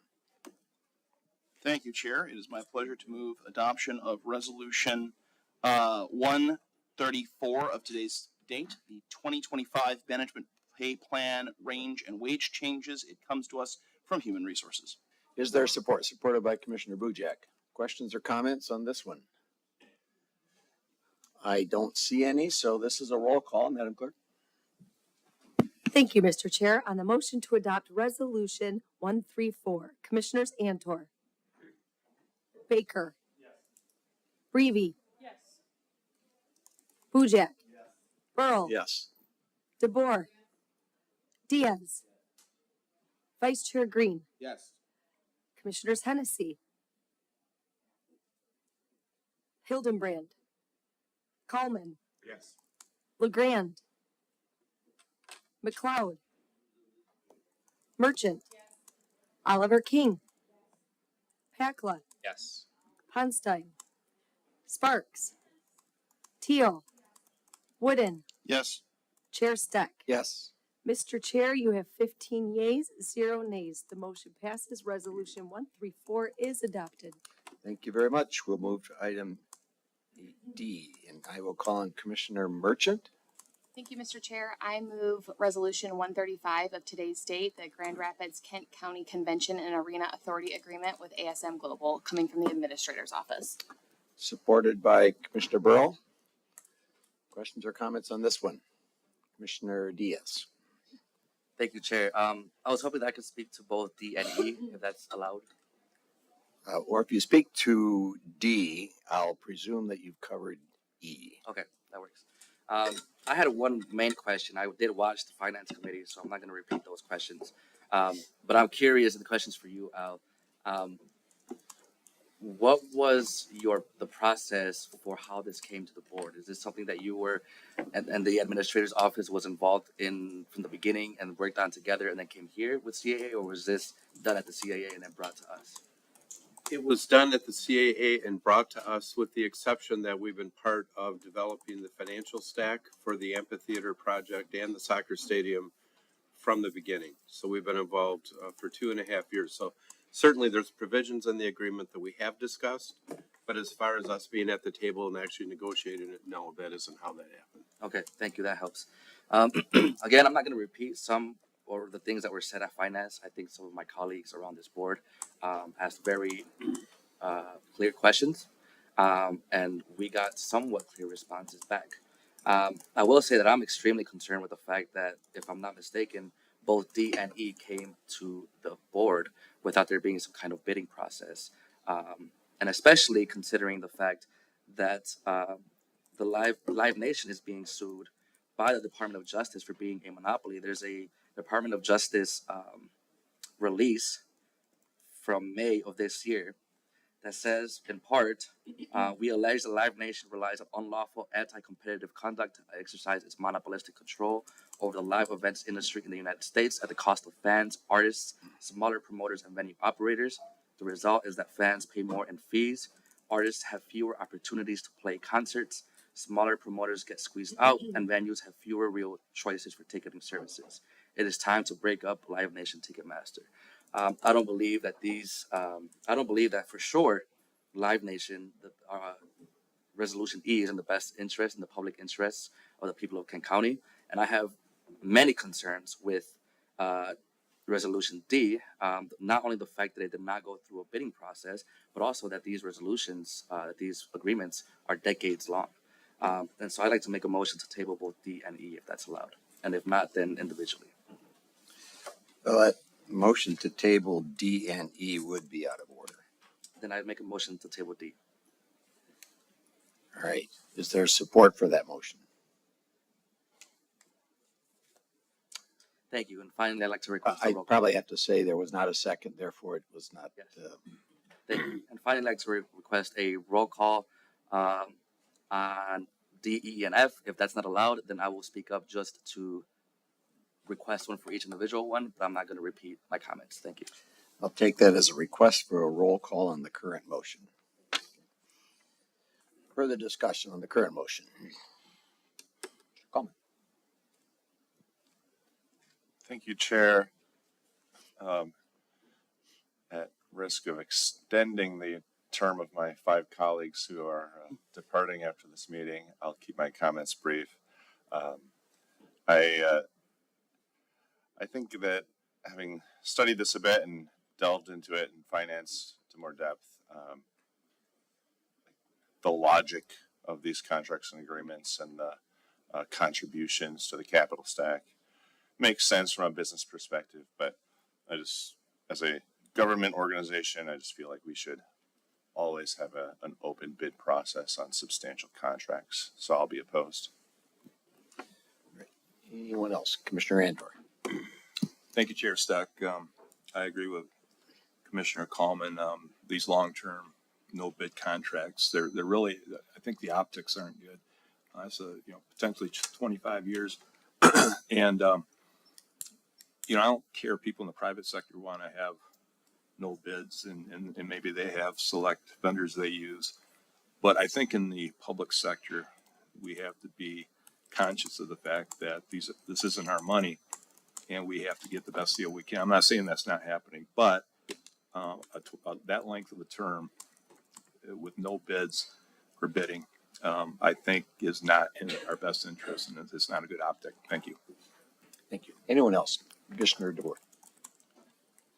Thank you, Chair. Can we get a little bit of background on why additional bids weren't considered or getting additional bids? Mr. Rick Wynn is here from CAA to respond. Good afternoon. Thanks for having me. Oh, we got a minute yet, I think. Oh, okay. So there's really maybe 3 or 4 reasons. A major reason was the success that we've had with ASM over the last 20 some years. Another reason we didn't really, I don't think it's prudent for the city and the venues to take a chance on losing the existing ASM staff, which would be Rich and Chris and those that have performed so well. There were, at the time we started the negotiations, there were several years left on the existing contract. And we didn't want to bifurcate the venues and have someone managing the 3 existing and someone opening the 2 new venues, which I forgot to mention at finance. So I apologize, but that was another reason. However, we did use this as a major bargaining chip or negotiation chip with ASM, saying if we don't come to an agreement that's a win-win, then we're going to have to go out to bid. So I think we did get a really good agreement with them, and those are the reasons. I think Commissioner Packla was next. Thanks, Chair. Yeah, so building off of that, you said the current contract with ASM had not yet expired. Right. Do you have, with the date of that expiration, like a few years from now? Yeah, I believe it would be 27 or 8. Okay, and then just as a point of clarity, this action item is specifically to extend that contract, or is it just to? Is it to both extend that contract and to include the new venues, or is it just to include the new venues?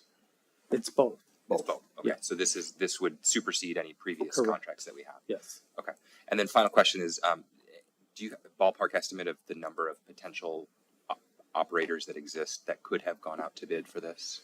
I mean, is it very There's probably one other major qualified. ASM is probably operates more soccer stadiums than anybody else, so that's a plus.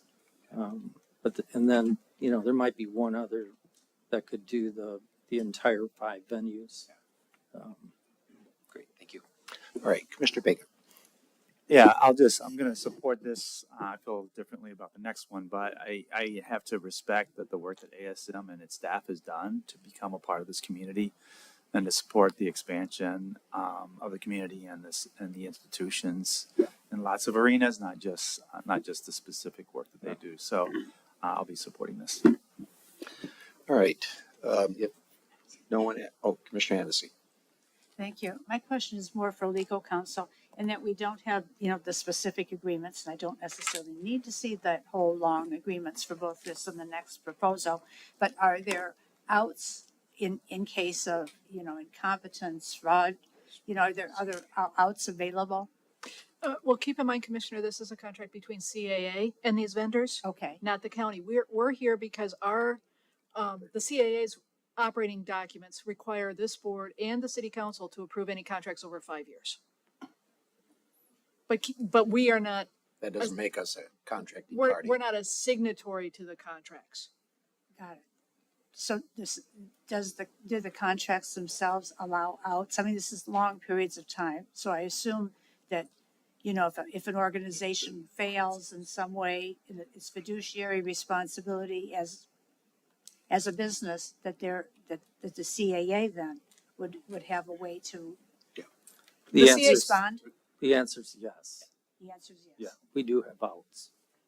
There are provisions for lack of performance, as in any contract.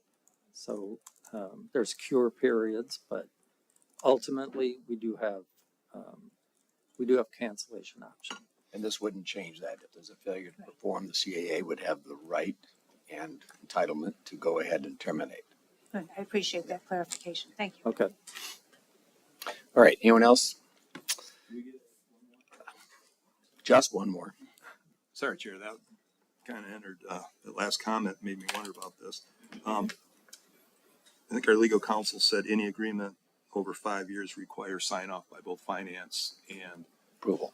so. Well, the- wait, no, requires approval of the city commission of Grand Rapids and the county commission. Our county commission. Yep. So part of this is going from a 15 with a built-in 10-year extension. That 10 years exceeds 5 years. And in such, shouldn't we have a bite at that apple as well? Well, the current proposal is that 10-year renewal possibility is at the discretion of, I believe, CAA and ASM. So our approval will grant them the ability to exercise that. Okay. Am I right about that, Rick? Correct. Okay. Yeah, I would like to see that tweaked a little bit, but I'm fine with your answer. Thank you. All right. If nothing else, I would just say that I hear the concerns. I would share those concerns, but for the fact that we have lots of years of experience with this provider and good experience. And so it's not like we're going out looking for somebody out of the blue. We know them and are satisfied with them. And clearly these contracts continue to hold our rights to terminate if they don't perform. So, all right. You called for a roll call, did you not? So, Madam Clerk, roll call. Thank you, Mr. Chair. On the motion to adopt Resolution 135, Commissioners Antor, No. Baker, Breeby. Yes. Bujak. Yes. Burl. Yes. DeBoer. Diaz. Vice Chair Green. Yes. Commissioners Hennessy. Yes. Hildenbrand. Kallman. No. LeGrand. McLeod. Merchant. Yes. Oliver King. Yes. Pakla. Yes. Ponstein. Sparks. Yes. Teal. Yes. Wooden. Yes. Chair Steck. Yes. Mr. Chair, you have 14 yeas, 3 nays. The motion passes. Resolution 135 is adopted. Thank you. For the next item, I will again call on Commissioner Merchant. Thank you, Mr. Chair. I move Resolution 136 of today's date, the Grand Rapids Kent County Convention Arena Authority Agreement with Live Nation, coming to us from the Administrator's Office. Is there support? Supported by Commissioner Burrow. Questions or comments? Yes, Commissioner Bujak. Thank you, Chair. I guess my question would be, in the process that the AA used, how is it that Live Nation became the candidate of choice? I think Live Nation is under contract with us and has been for, Yeah, similarly Beginning. to ASM, I mean, Live Nation's been promoting the arena since the is beginning. probably the major promoter of all acts in the arena for 20 some years. So that's primarily the reason. I mean, and we have really, notwithstanding the Department of Justice, we've had a good relationship with Live Nation. They have performed well. And, I think we have legal paragraphs as well for their performance. So depending on what happens, which, as in finance, our legal attorney has said it's going to take years to find out if what they're claiming is true. But we do have clauses there for non-performance. So if anything happens where they can't perform up to the contract, we have an out as well. Including depending upon what remedy, if any, Yeah. the government ultimately obtains in that litigation. Now, the other point is, when would be the capital contributions under this? We get 10 upon signing or within 3 or 4 days of signing. The balance is paid pretty much before we open as it pertains to the FF&E that's required for the amphitheater. So within a number of years, We open in 26. 2 years. Yeah. So if there's a breakup as a consequence of that antitrust litigation, that's well after the contributions. Correct. Okay. Yeah.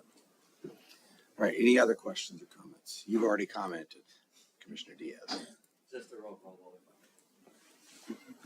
Well, the rules say you may. Commissioner Antor. All right, thank you, Chair.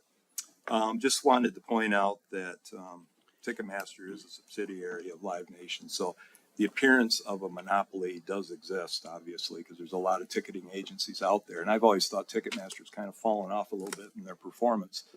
But I think we're locked into potentially an agency that's not quite up to speed because they don't have to be, because the market isn't really speaking there. And then my only other question, Rick, we talked about this a little bit, and I didn't mean to beat you up at the finance meeting. That's not my intention in here too, but I wanted some clarity on the preferred promoters. I know you have nothing is exclusive, but you do have a preferred promoter. And I was just wondering if you can, and maybe you can't, what that details as far as if I'm coming in and I just want to put on an event, would you allow me, Tom Antor, to do an event? And what would I have to sign to do that? Is there any preferred promoter language in kind of an outsider coming in? I think you'd work with ASM. So you'd work with Rich and his team. And if it made sense for the venue, then there is a clause within the agreement that Live Nation must allow other promoters to promote if it's in the best interest of the venue. So anything we decide between Live Nation and, in this case, ASM or the CAA, it must be in the best interest of the venue. And preferred promoter then would be someone that you deem to be preferred and in the best interest of. Right. And I think we talked a little bit about back in the day when there was a lawsuit. Did that provision go away where if you were preferred and you went to use a different venue outside of your scope, was there a requirement? Oh, yeah. That's gone. Yeah, that's gone. Okay, thank you. Appreciate it. I understand now. Okay. All right. If nothing else, this is a roll call vote. Thank you, Mr. Chair. On the motion to adopt Resolution 136, Commissioners Antor, Baker, Breeby, Bujak, Burl, Yes. DeBoer, Diaz, Vice Chair Green, Yes. Commissioners Hennessy, Hildenbrand, Kallman, LeGrand, McLeod, Merchant, Oliver King, Pakla, No. Ponstein, Sparks, Teal, Wooden, No. Chair Steck. Yes.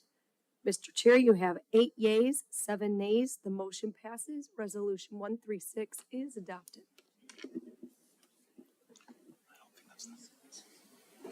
How many yeas? I had 9.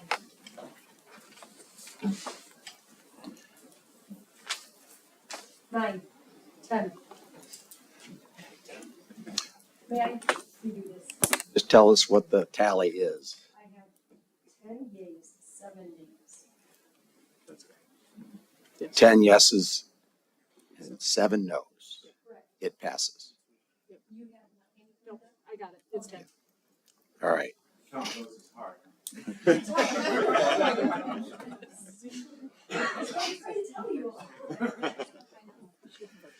All right. Next item, I will call on Commissioner Sparks. Thank you, Chair. I'd like to move Resolution 137 of today's date, the Grand Rapids Kent County Convention and Arena Authority property acquisition for the Amway Stadium from the Administrator's Office. Is there support? Support by Commissioner Brevy. Questions or comments on this one? Again, this is one that requires both the city and the county to approve the action. Yes, Commissioner Diaz. I'd like to request a roll call vote, please. Okay. Any other comments or questions? If not, this is a roll call. Madam Clerk. Thank you, Mr. Chair. On the motion to adopt Resolution 137, Commissioners Antor, Baker, Brevy, Yes. Bujak, Burl, Yes. DeBoer, Diaz, Vice Chair Green, Yes. Commissioners Hennessy, Hildenbrand, Coleman, Yes.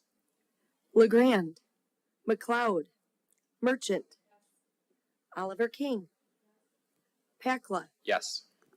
Ponstein, Sparks, Teal, Wooden, Yes.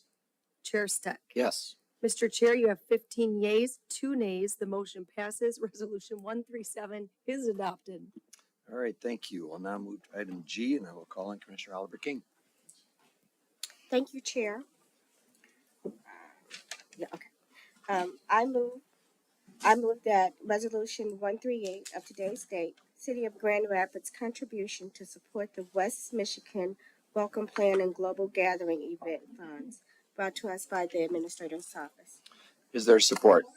Supported by Commissioner Sparks. Questions or comments on this one? This is a voice vote. All those in favor say yes. Yes. Opposed say no. It passes. I beat you this time.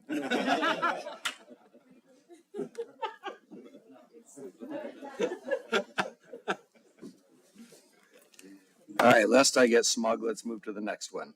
Commissioner Sparks, I will call on you again.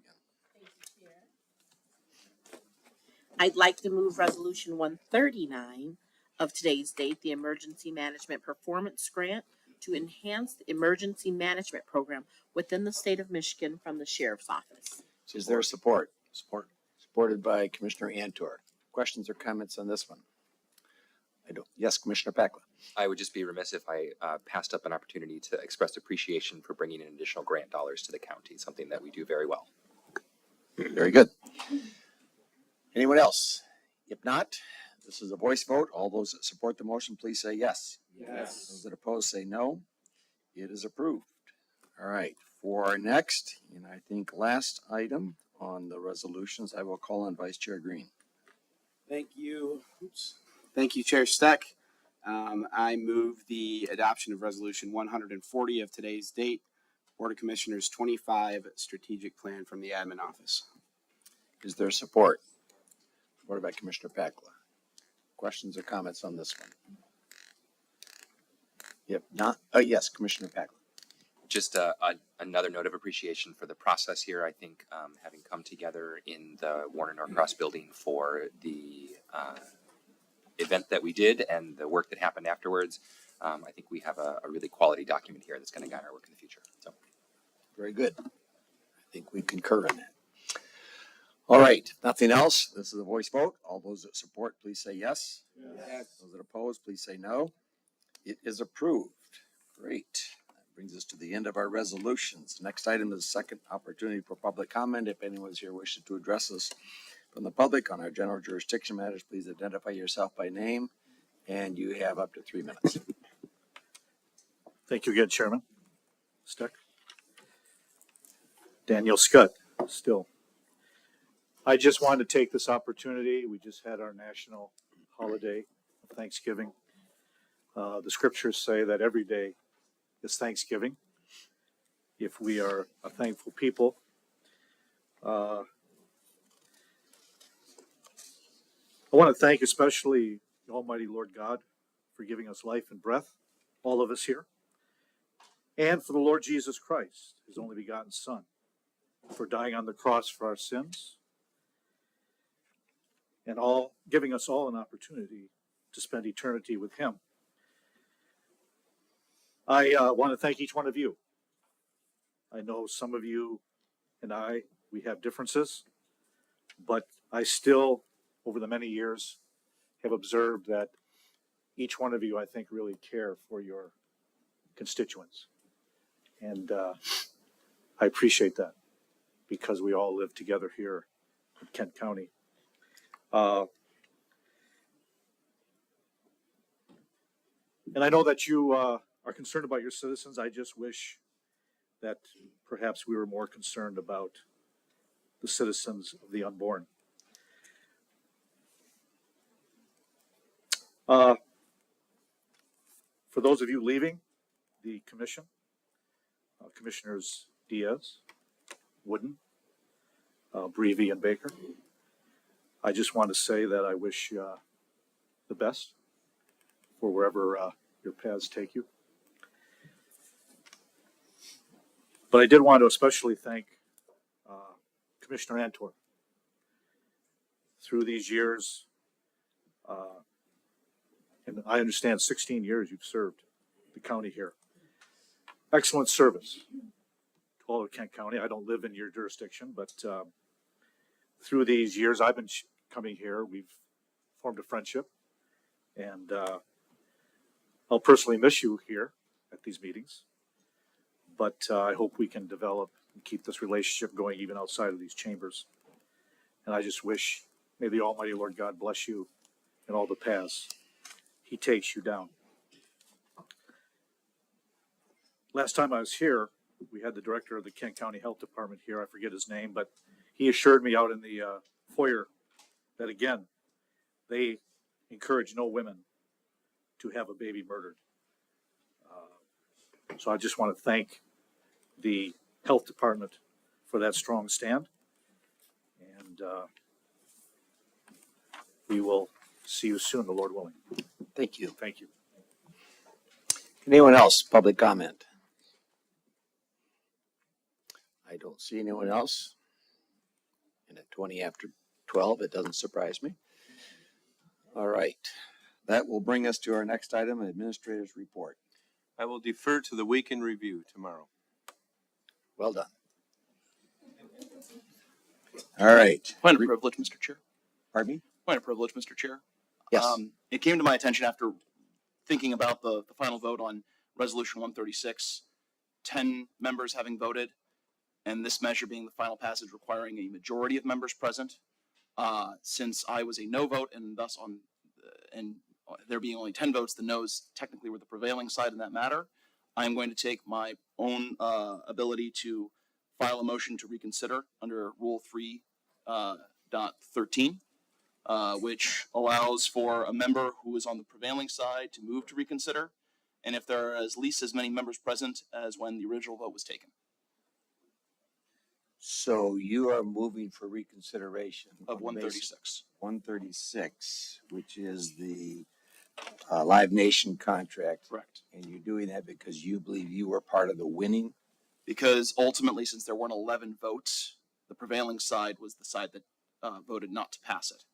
And you'd have to challenge. I think we've already ruled that that motion passed. If it is the ruling of the chair that that motion passed, then I will remove my motion. I just simply want to make sure that we are dotting all our T's and crossing all of our I's.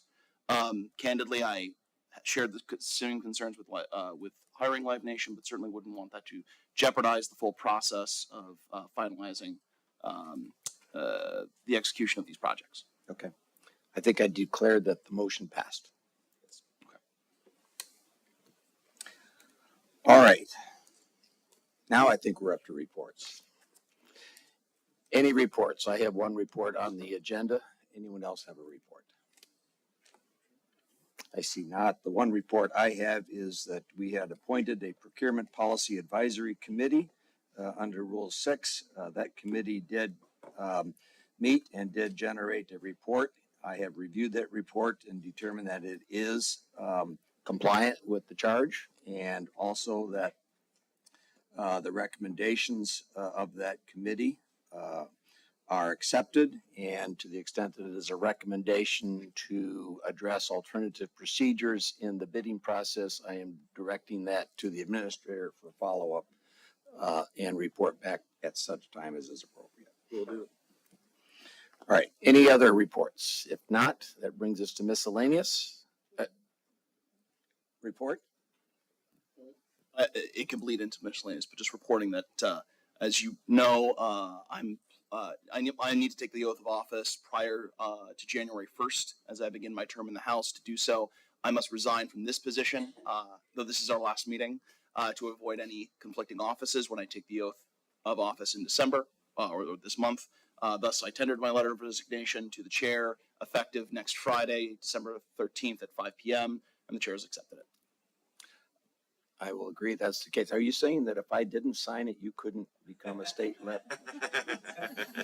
You know, if I just wondered.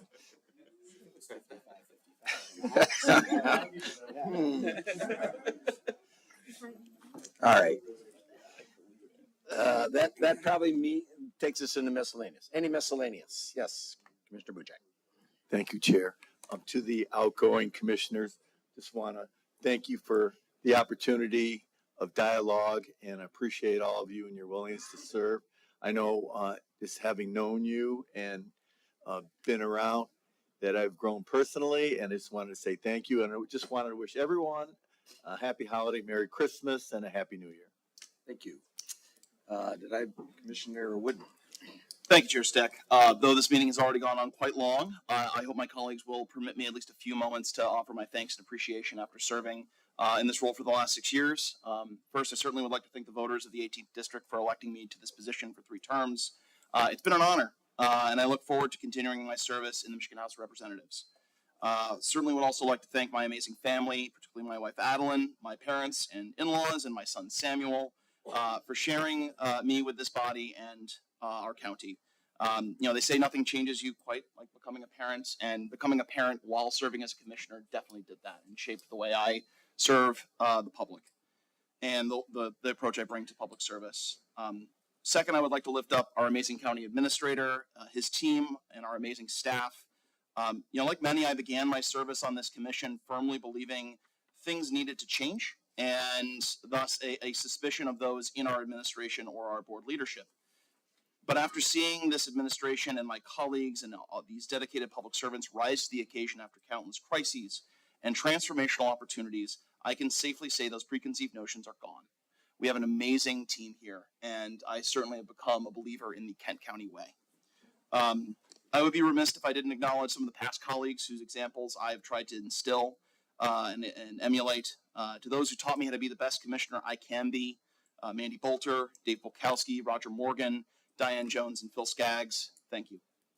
And at the risk of going on too long, I will acknowledge a handful of our present colleagues, and please know that if I do not mention you by name, I have cherished working with all of you, including Tom.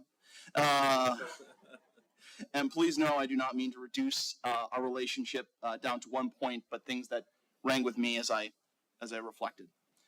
Commissioner Pakla, despite doing all I could to support your predecessor 2 years ago, I cannot help but feel I gained from that loss. You have become a friend, a confidant, and a role model in fatherhood. Thank you. Thank you to Commissioner LeGrand for pushing me to be the leader I could become, and Commissioner Sparks for reminding me I was ready all along. I would not have accomplished a fraction of what was achieved without your help and encouragement. Commissioner Hennessy, you have shown me the importance of blocking off time for phone calls. I'll leave those with you. But ultimately, it has been your tenacity that has stuck with me the most. And even in those rare moments we have been on opposing sides, I cannot help but want to root for you.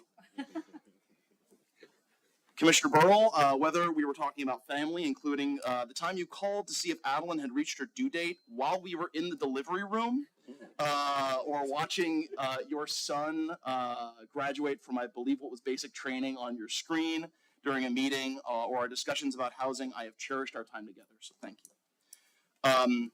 Now, Vice Chair Green, in our early years on this body, I felt like Chair Bolter and current Chair Steck were trying to act like the friendship equivalent of a Yenta by putting us on as many committees and task forces as they could.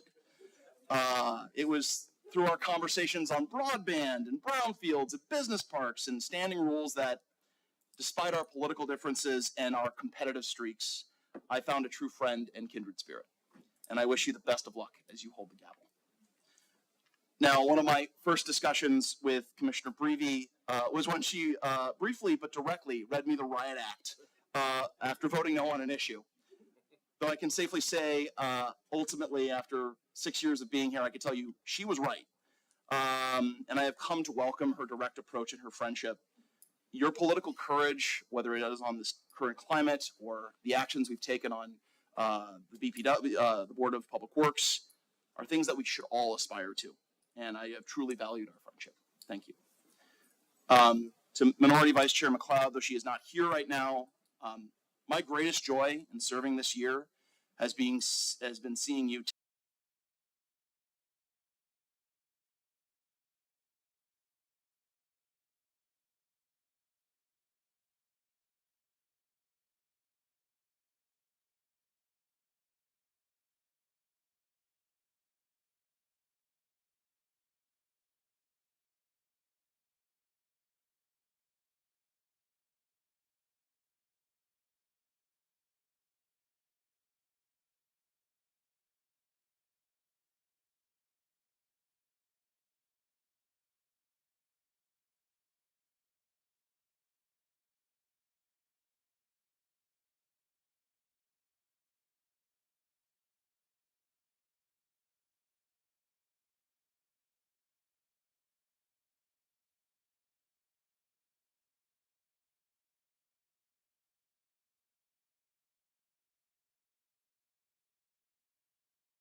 thought I would or care about.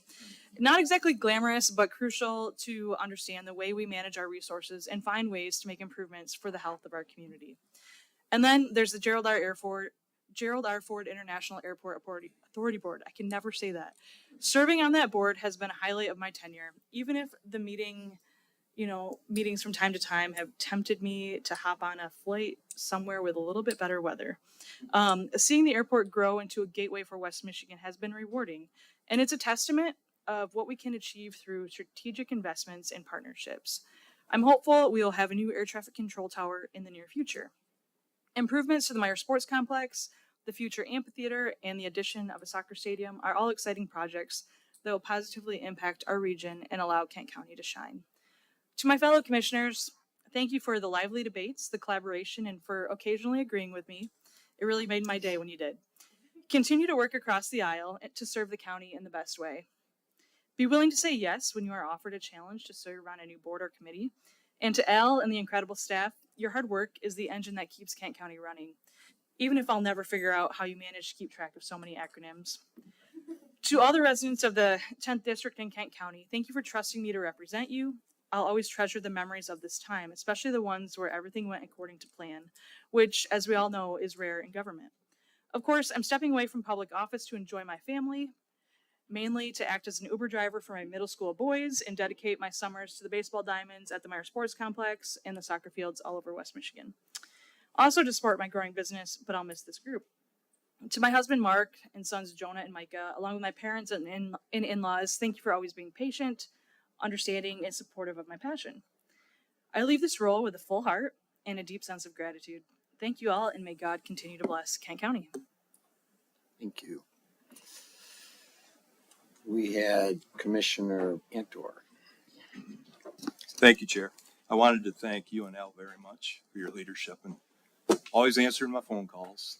And, I truly had no idea my family members would be coming. In fact, when my daughter called me about a week ago, I said, please don't come, because I knew it was going to be emotional and I didn't want them saying something in defense of me that might look funny. But I so much appreciate them, and I love them so much. And I love my wife so much for coming down and sharing those things. I mean, this was probably the hardest meeting I've ever been to and the best. So, and I'm also so happy that you all now know I've been an equal opportunity agitator, because even my grandkids, when I interview them, which I do as they grow up, I do interviews, and a lot of times they don't pass muster and they hear about it. So that's the way I'm wired. And I know I've made some people uncomfortable, maybe asked some tough questions, supported unpopular positions, at least at this level. And, I feel like I'm true to my convictions that have been handed down to me by my parents. And I guess if I had to do it all over again, I wouldn't change a thing. So thank you very much. Thank you. Commissioner Oliver King. Thank you, Chair. I just want to say that as a first-term commissioner, working with all of you has been a pleasure. And I have learned and grown so much by watching you, listening to your debates, and just experiencing our bonding that we do here. I wish I had an opportunity to work with the 5 of you that are leaving a little while longer, but I'm glad I had the opportunity of meeting you. You brought a smile to my face, and I actually welcomed coming to the meetings. So good luck in your next journey. And again, thank you for being a true, committed public servant. I hope I can be like you. Thank you. Commissioner Baker. Yeah, thanks. I appreciate that everybody is thankful today. So, I was emotional earlier. This is not just because it's the last day of my term on the commission, but it's the last time for 16 and a half years of public office and working on behalf of the community. And I believe all of you and myself certainly do this work because we want to make our community better, and that's why we're here. I have to say, it's been great, especially given the climate of our society right now, the polarization, to work so closely with people from both parties. I think that today represented a day that we acted as a board and not a partisan partisan bickering. Our votes were all over the place in terms of this. I really want to appreciate this kind of fun corner that we have here from Wally on down. And I think that, and I say to my college students, I say to people I meet that, I believe strongly that, Katie and Wally and the other Republicans in the room are working hard together, and that there's not that much difference between us. So I really appreciate that. I wouldn't have had that opportunity to work closely hand in hand were it not for this. And Dan, I really appreciate you reaching out right away and leading the committee. And Stan, I think that you have served as a model for what the chair should be, and I hope that future chairs recognize that and that you strongly made sure that everybody was engaged in the work and that it didn't favor a partisan position. Al, I also want to recognize Josh in terms of the work. It's been great. I'm glad I got to work with Josh as he came on. You guys are doing great work in the county. And when I left the Grand Rapids School Board, I felt a lot lighter because I always carried those 15,000 kids. I will be lighter tomorrow because I'm also not carrying the future of a park or the ways we get rid of our trash. But it's just been amazing to represent the Southeast Side, to do this work, to work with all you guys, and I really appreciate it. Thanks. Thank you. Vice Chair Green. Thank you. I had prepared some remarks that I'm not going to read because this meeting's in the noon hour and I want to give time for the people that are leaving. But I'll just say, I'm going to email them to you guys so you can still hear the nice things I had to say about the people that are leaving. But I want to say to Commissioners Diaz, Wooden, Baker, who am I missing? Breevy, and Antor, of course. Thank you for your service. And I wanted to also briefly thank Chair Steck for your service as chair. Leave some big shoes to fill, and I look forward to working with all of you in the future, regardless of whether you're going to be here or not. Because I know that those of you that are going away are not going away entirely. So thank you very much. Thank you. All right, Commissioner Diaz. Thank you, Chair. Really quickly, Commissioner or Vice Chair Green, you're right, we're not going away. First of all, I'd like to thank the staff that signed my birthday card. My birthday is this Saturday, and I'm leaving behind my mid-20s. And I hope that I don't join the 27 Club, if y'all know what that is. As you all know, there's been a resolution sitting in front of you all day today. I had full plans to try and move it today. I even told Chair Steck right before the meeting started that I was planning on doing so. But for multiple reasons, I will not be doing so. If I may, I'm going to read 2 sections of it, and then I'll make a comment, and I'll leave it at that. Whereas driver's licenses and state IDs remain default forms of identification, and lacking a driver's license or state ID makes it much more difficult to raise a family, go to school, contribute to the state economy, and access housing and healthcare. And whereas it is in the collective interest that all of Michigan's residents, that drivers are trained, screened, tested, and made familiar with Michigan driving regulations and have access to purchasing auto insurance. And of course, this is a reference to the Drive Safe bills that I hope will still make it out of session this year. The other day, I had a 30-minute long conversation, at least, with Commissioner Burrow. And it was specifically around a piece of legislation that may or not be making its way through Lansing. And from there, it changed into a conversation around the systems that need to change. And I wasn't surprised, but I was, I guess I was a little bit surprised, but I was mostly grateful that during that conversation, Commissioner Burrow and I agreed on basically everything. And that was on changing the systems that are affecting our communities. So that as those of you who are going to be on this board after the new year can have more options and can have more leeway to ensure that the systems that are being changed are in the benefit of our communities.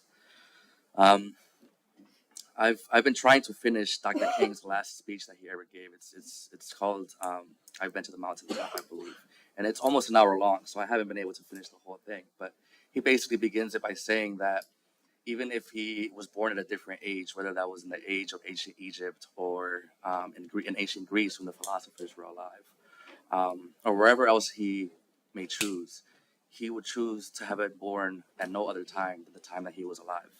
And I share in that sentiment. We're entering some interesting times as we move forward. I think I wouldn't be surprised if all of you already knew what I'm planning to do after this term. And in the spirit of again, collaboration, I am the youngest, not just because of this, but I am the youngest current person on this board. And I have learned something from each and every single one of you. And when I get back from Mexico, which I'm leaving next week, Saturday, thank God, I will try and make an effort to reach out to every single one of you, because I think that there's still more that I can learn from each and every single one of you, especially as I embark on the journey that I have chosen. Some of you have already said this, but and I said this more in length at my last LHR meeting. But I hope that all of you remember, regardless of what your next path is, that we share much more in common than the things that divide us.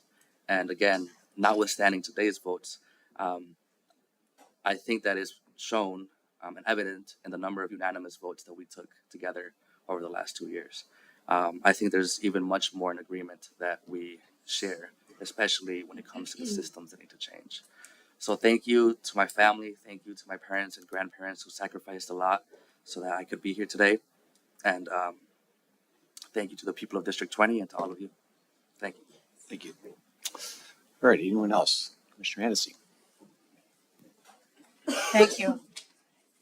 It's always bittersweet when you reach the end of a term of office here, and I listen to the 5 of you who are leaving us. I listen to the wisdom of all that of your thinking, your personal integrity, the values you hold, the leadership you've developed here. I think we have a lot of ways to go for the people who come in, and to helping them learn the ways and to guide them to be as good a commissioners as you all have been.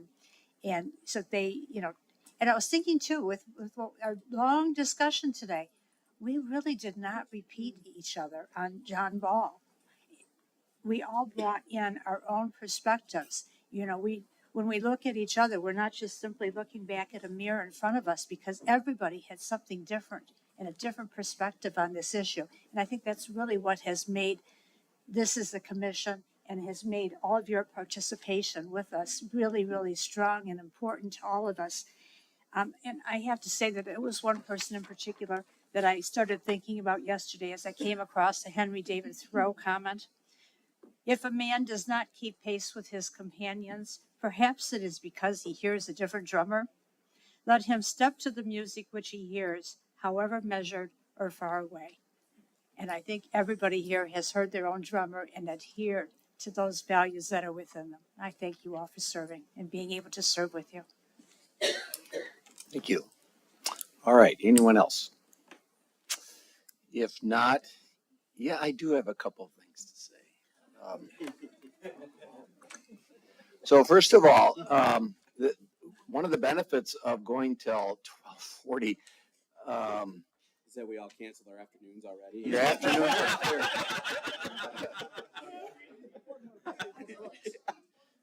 Those are canceled. Lunch is waiting for us, and I'm officially canceling the meeting on the 19th. So we finished all of our business today, so there's no need to come back. That's all the good stuff. Bad stuff is I have about 6 pages of comments, and look, there's a text in Proverbs that I always loved, and it goes something like this: that the beginning of something is important, but the end of something is even more important and more defining. And this is the last meeting that I will be chair of this austere group, and it will be then, as of December 31, the end of my term as chair. So I don't want to ruin the ending by going with 6 pages, so I will just make a few comments if I might. It does seem a bit a cliche to say this, but it just seems like yesterday that we had that monumental 3-hour session in which I was first elected, where we went through every rule in the book.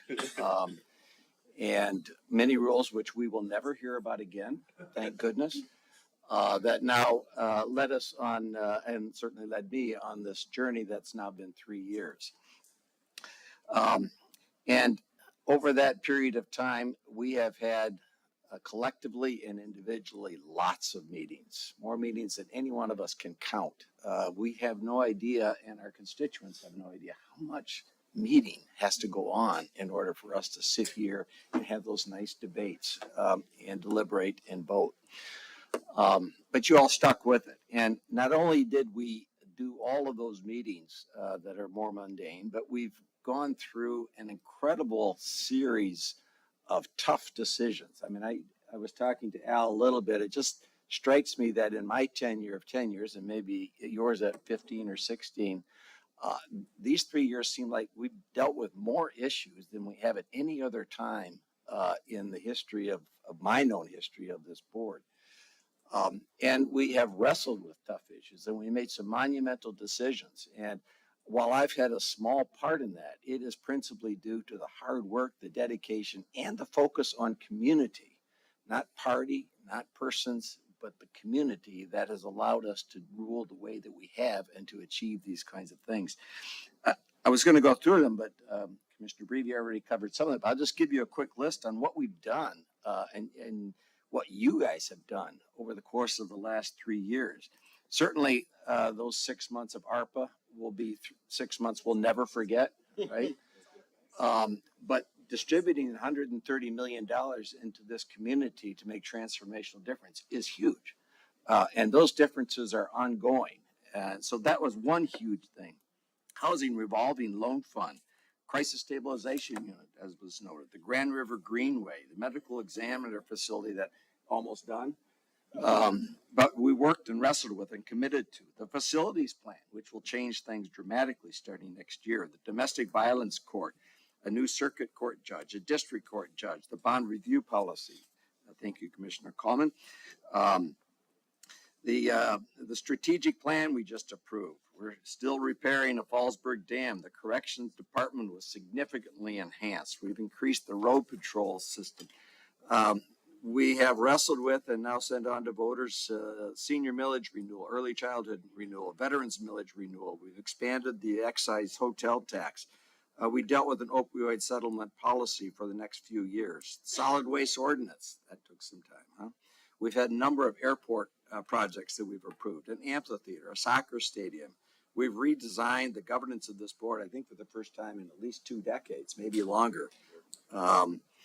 We now have created and are moving forward the Mobility Task Force, the Child Care Task Force. We have an Indigent Defense Department now, a Brownfield Redevelopment Authority, a Kent County Insurance Authority. We've cut the ribbons on new park headquarters, the Kent County Service Centers up north, the Fleet Service Building, Kent Transfer Station, and we just adopted a new 10-year zoo master plan.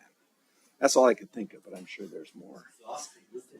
So there's an awful lot of work in there. And frankly, there's nothing easy about this governing of this county because it's complex, it is convoluted, it is difficult.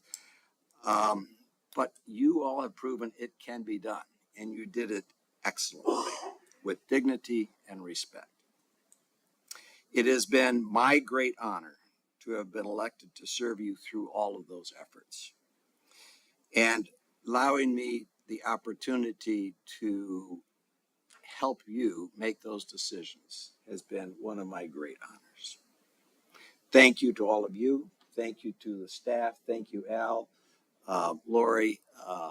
Look at some of them are even still here. Mark. Thank you to all, because you really are the folks that make this happen. It looks good up here, but really nothing happens unless you take what we say and run with it and make it a reality. So we have excellent, dedicated, hardworking, capable staff that we can all be proud of. And we have a whole body of thousands of employees behind you that also make us all look good. So also, I have to thank my family. They're not here. They're probably listening online in my dreams. I thank them. I mean, there's, you all know that. There's so much sacrifice that you have to take on in order to do this, to do it well.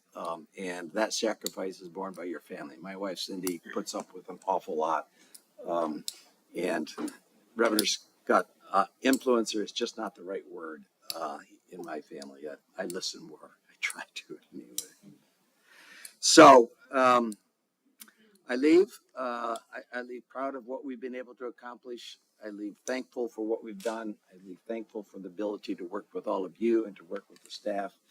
We are in good hands going forward. I think that this county is going to continue to set the standard across this state for what it is to be an excellent run county. So thank you all for that opportunity. Thank you for your partnership. Thank you for your friendship. And with that, Vice Chair Green may just have one more motion. Thank you, Chair Steck. I'd like to wish everybody a Merry Christmas, and I'll move to adjourn, subject to the call of the chair, to Friday, January 3rd, 2025 at 8:30 a.m. for an official meeting. That'd be the call of the clerk, but no. Yeah. Who's counting, huh? Call of the clerk. Not the clerk, obviously. That's a friendly amendment, Mr. Chair.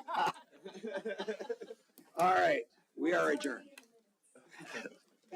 Thank you all. And there is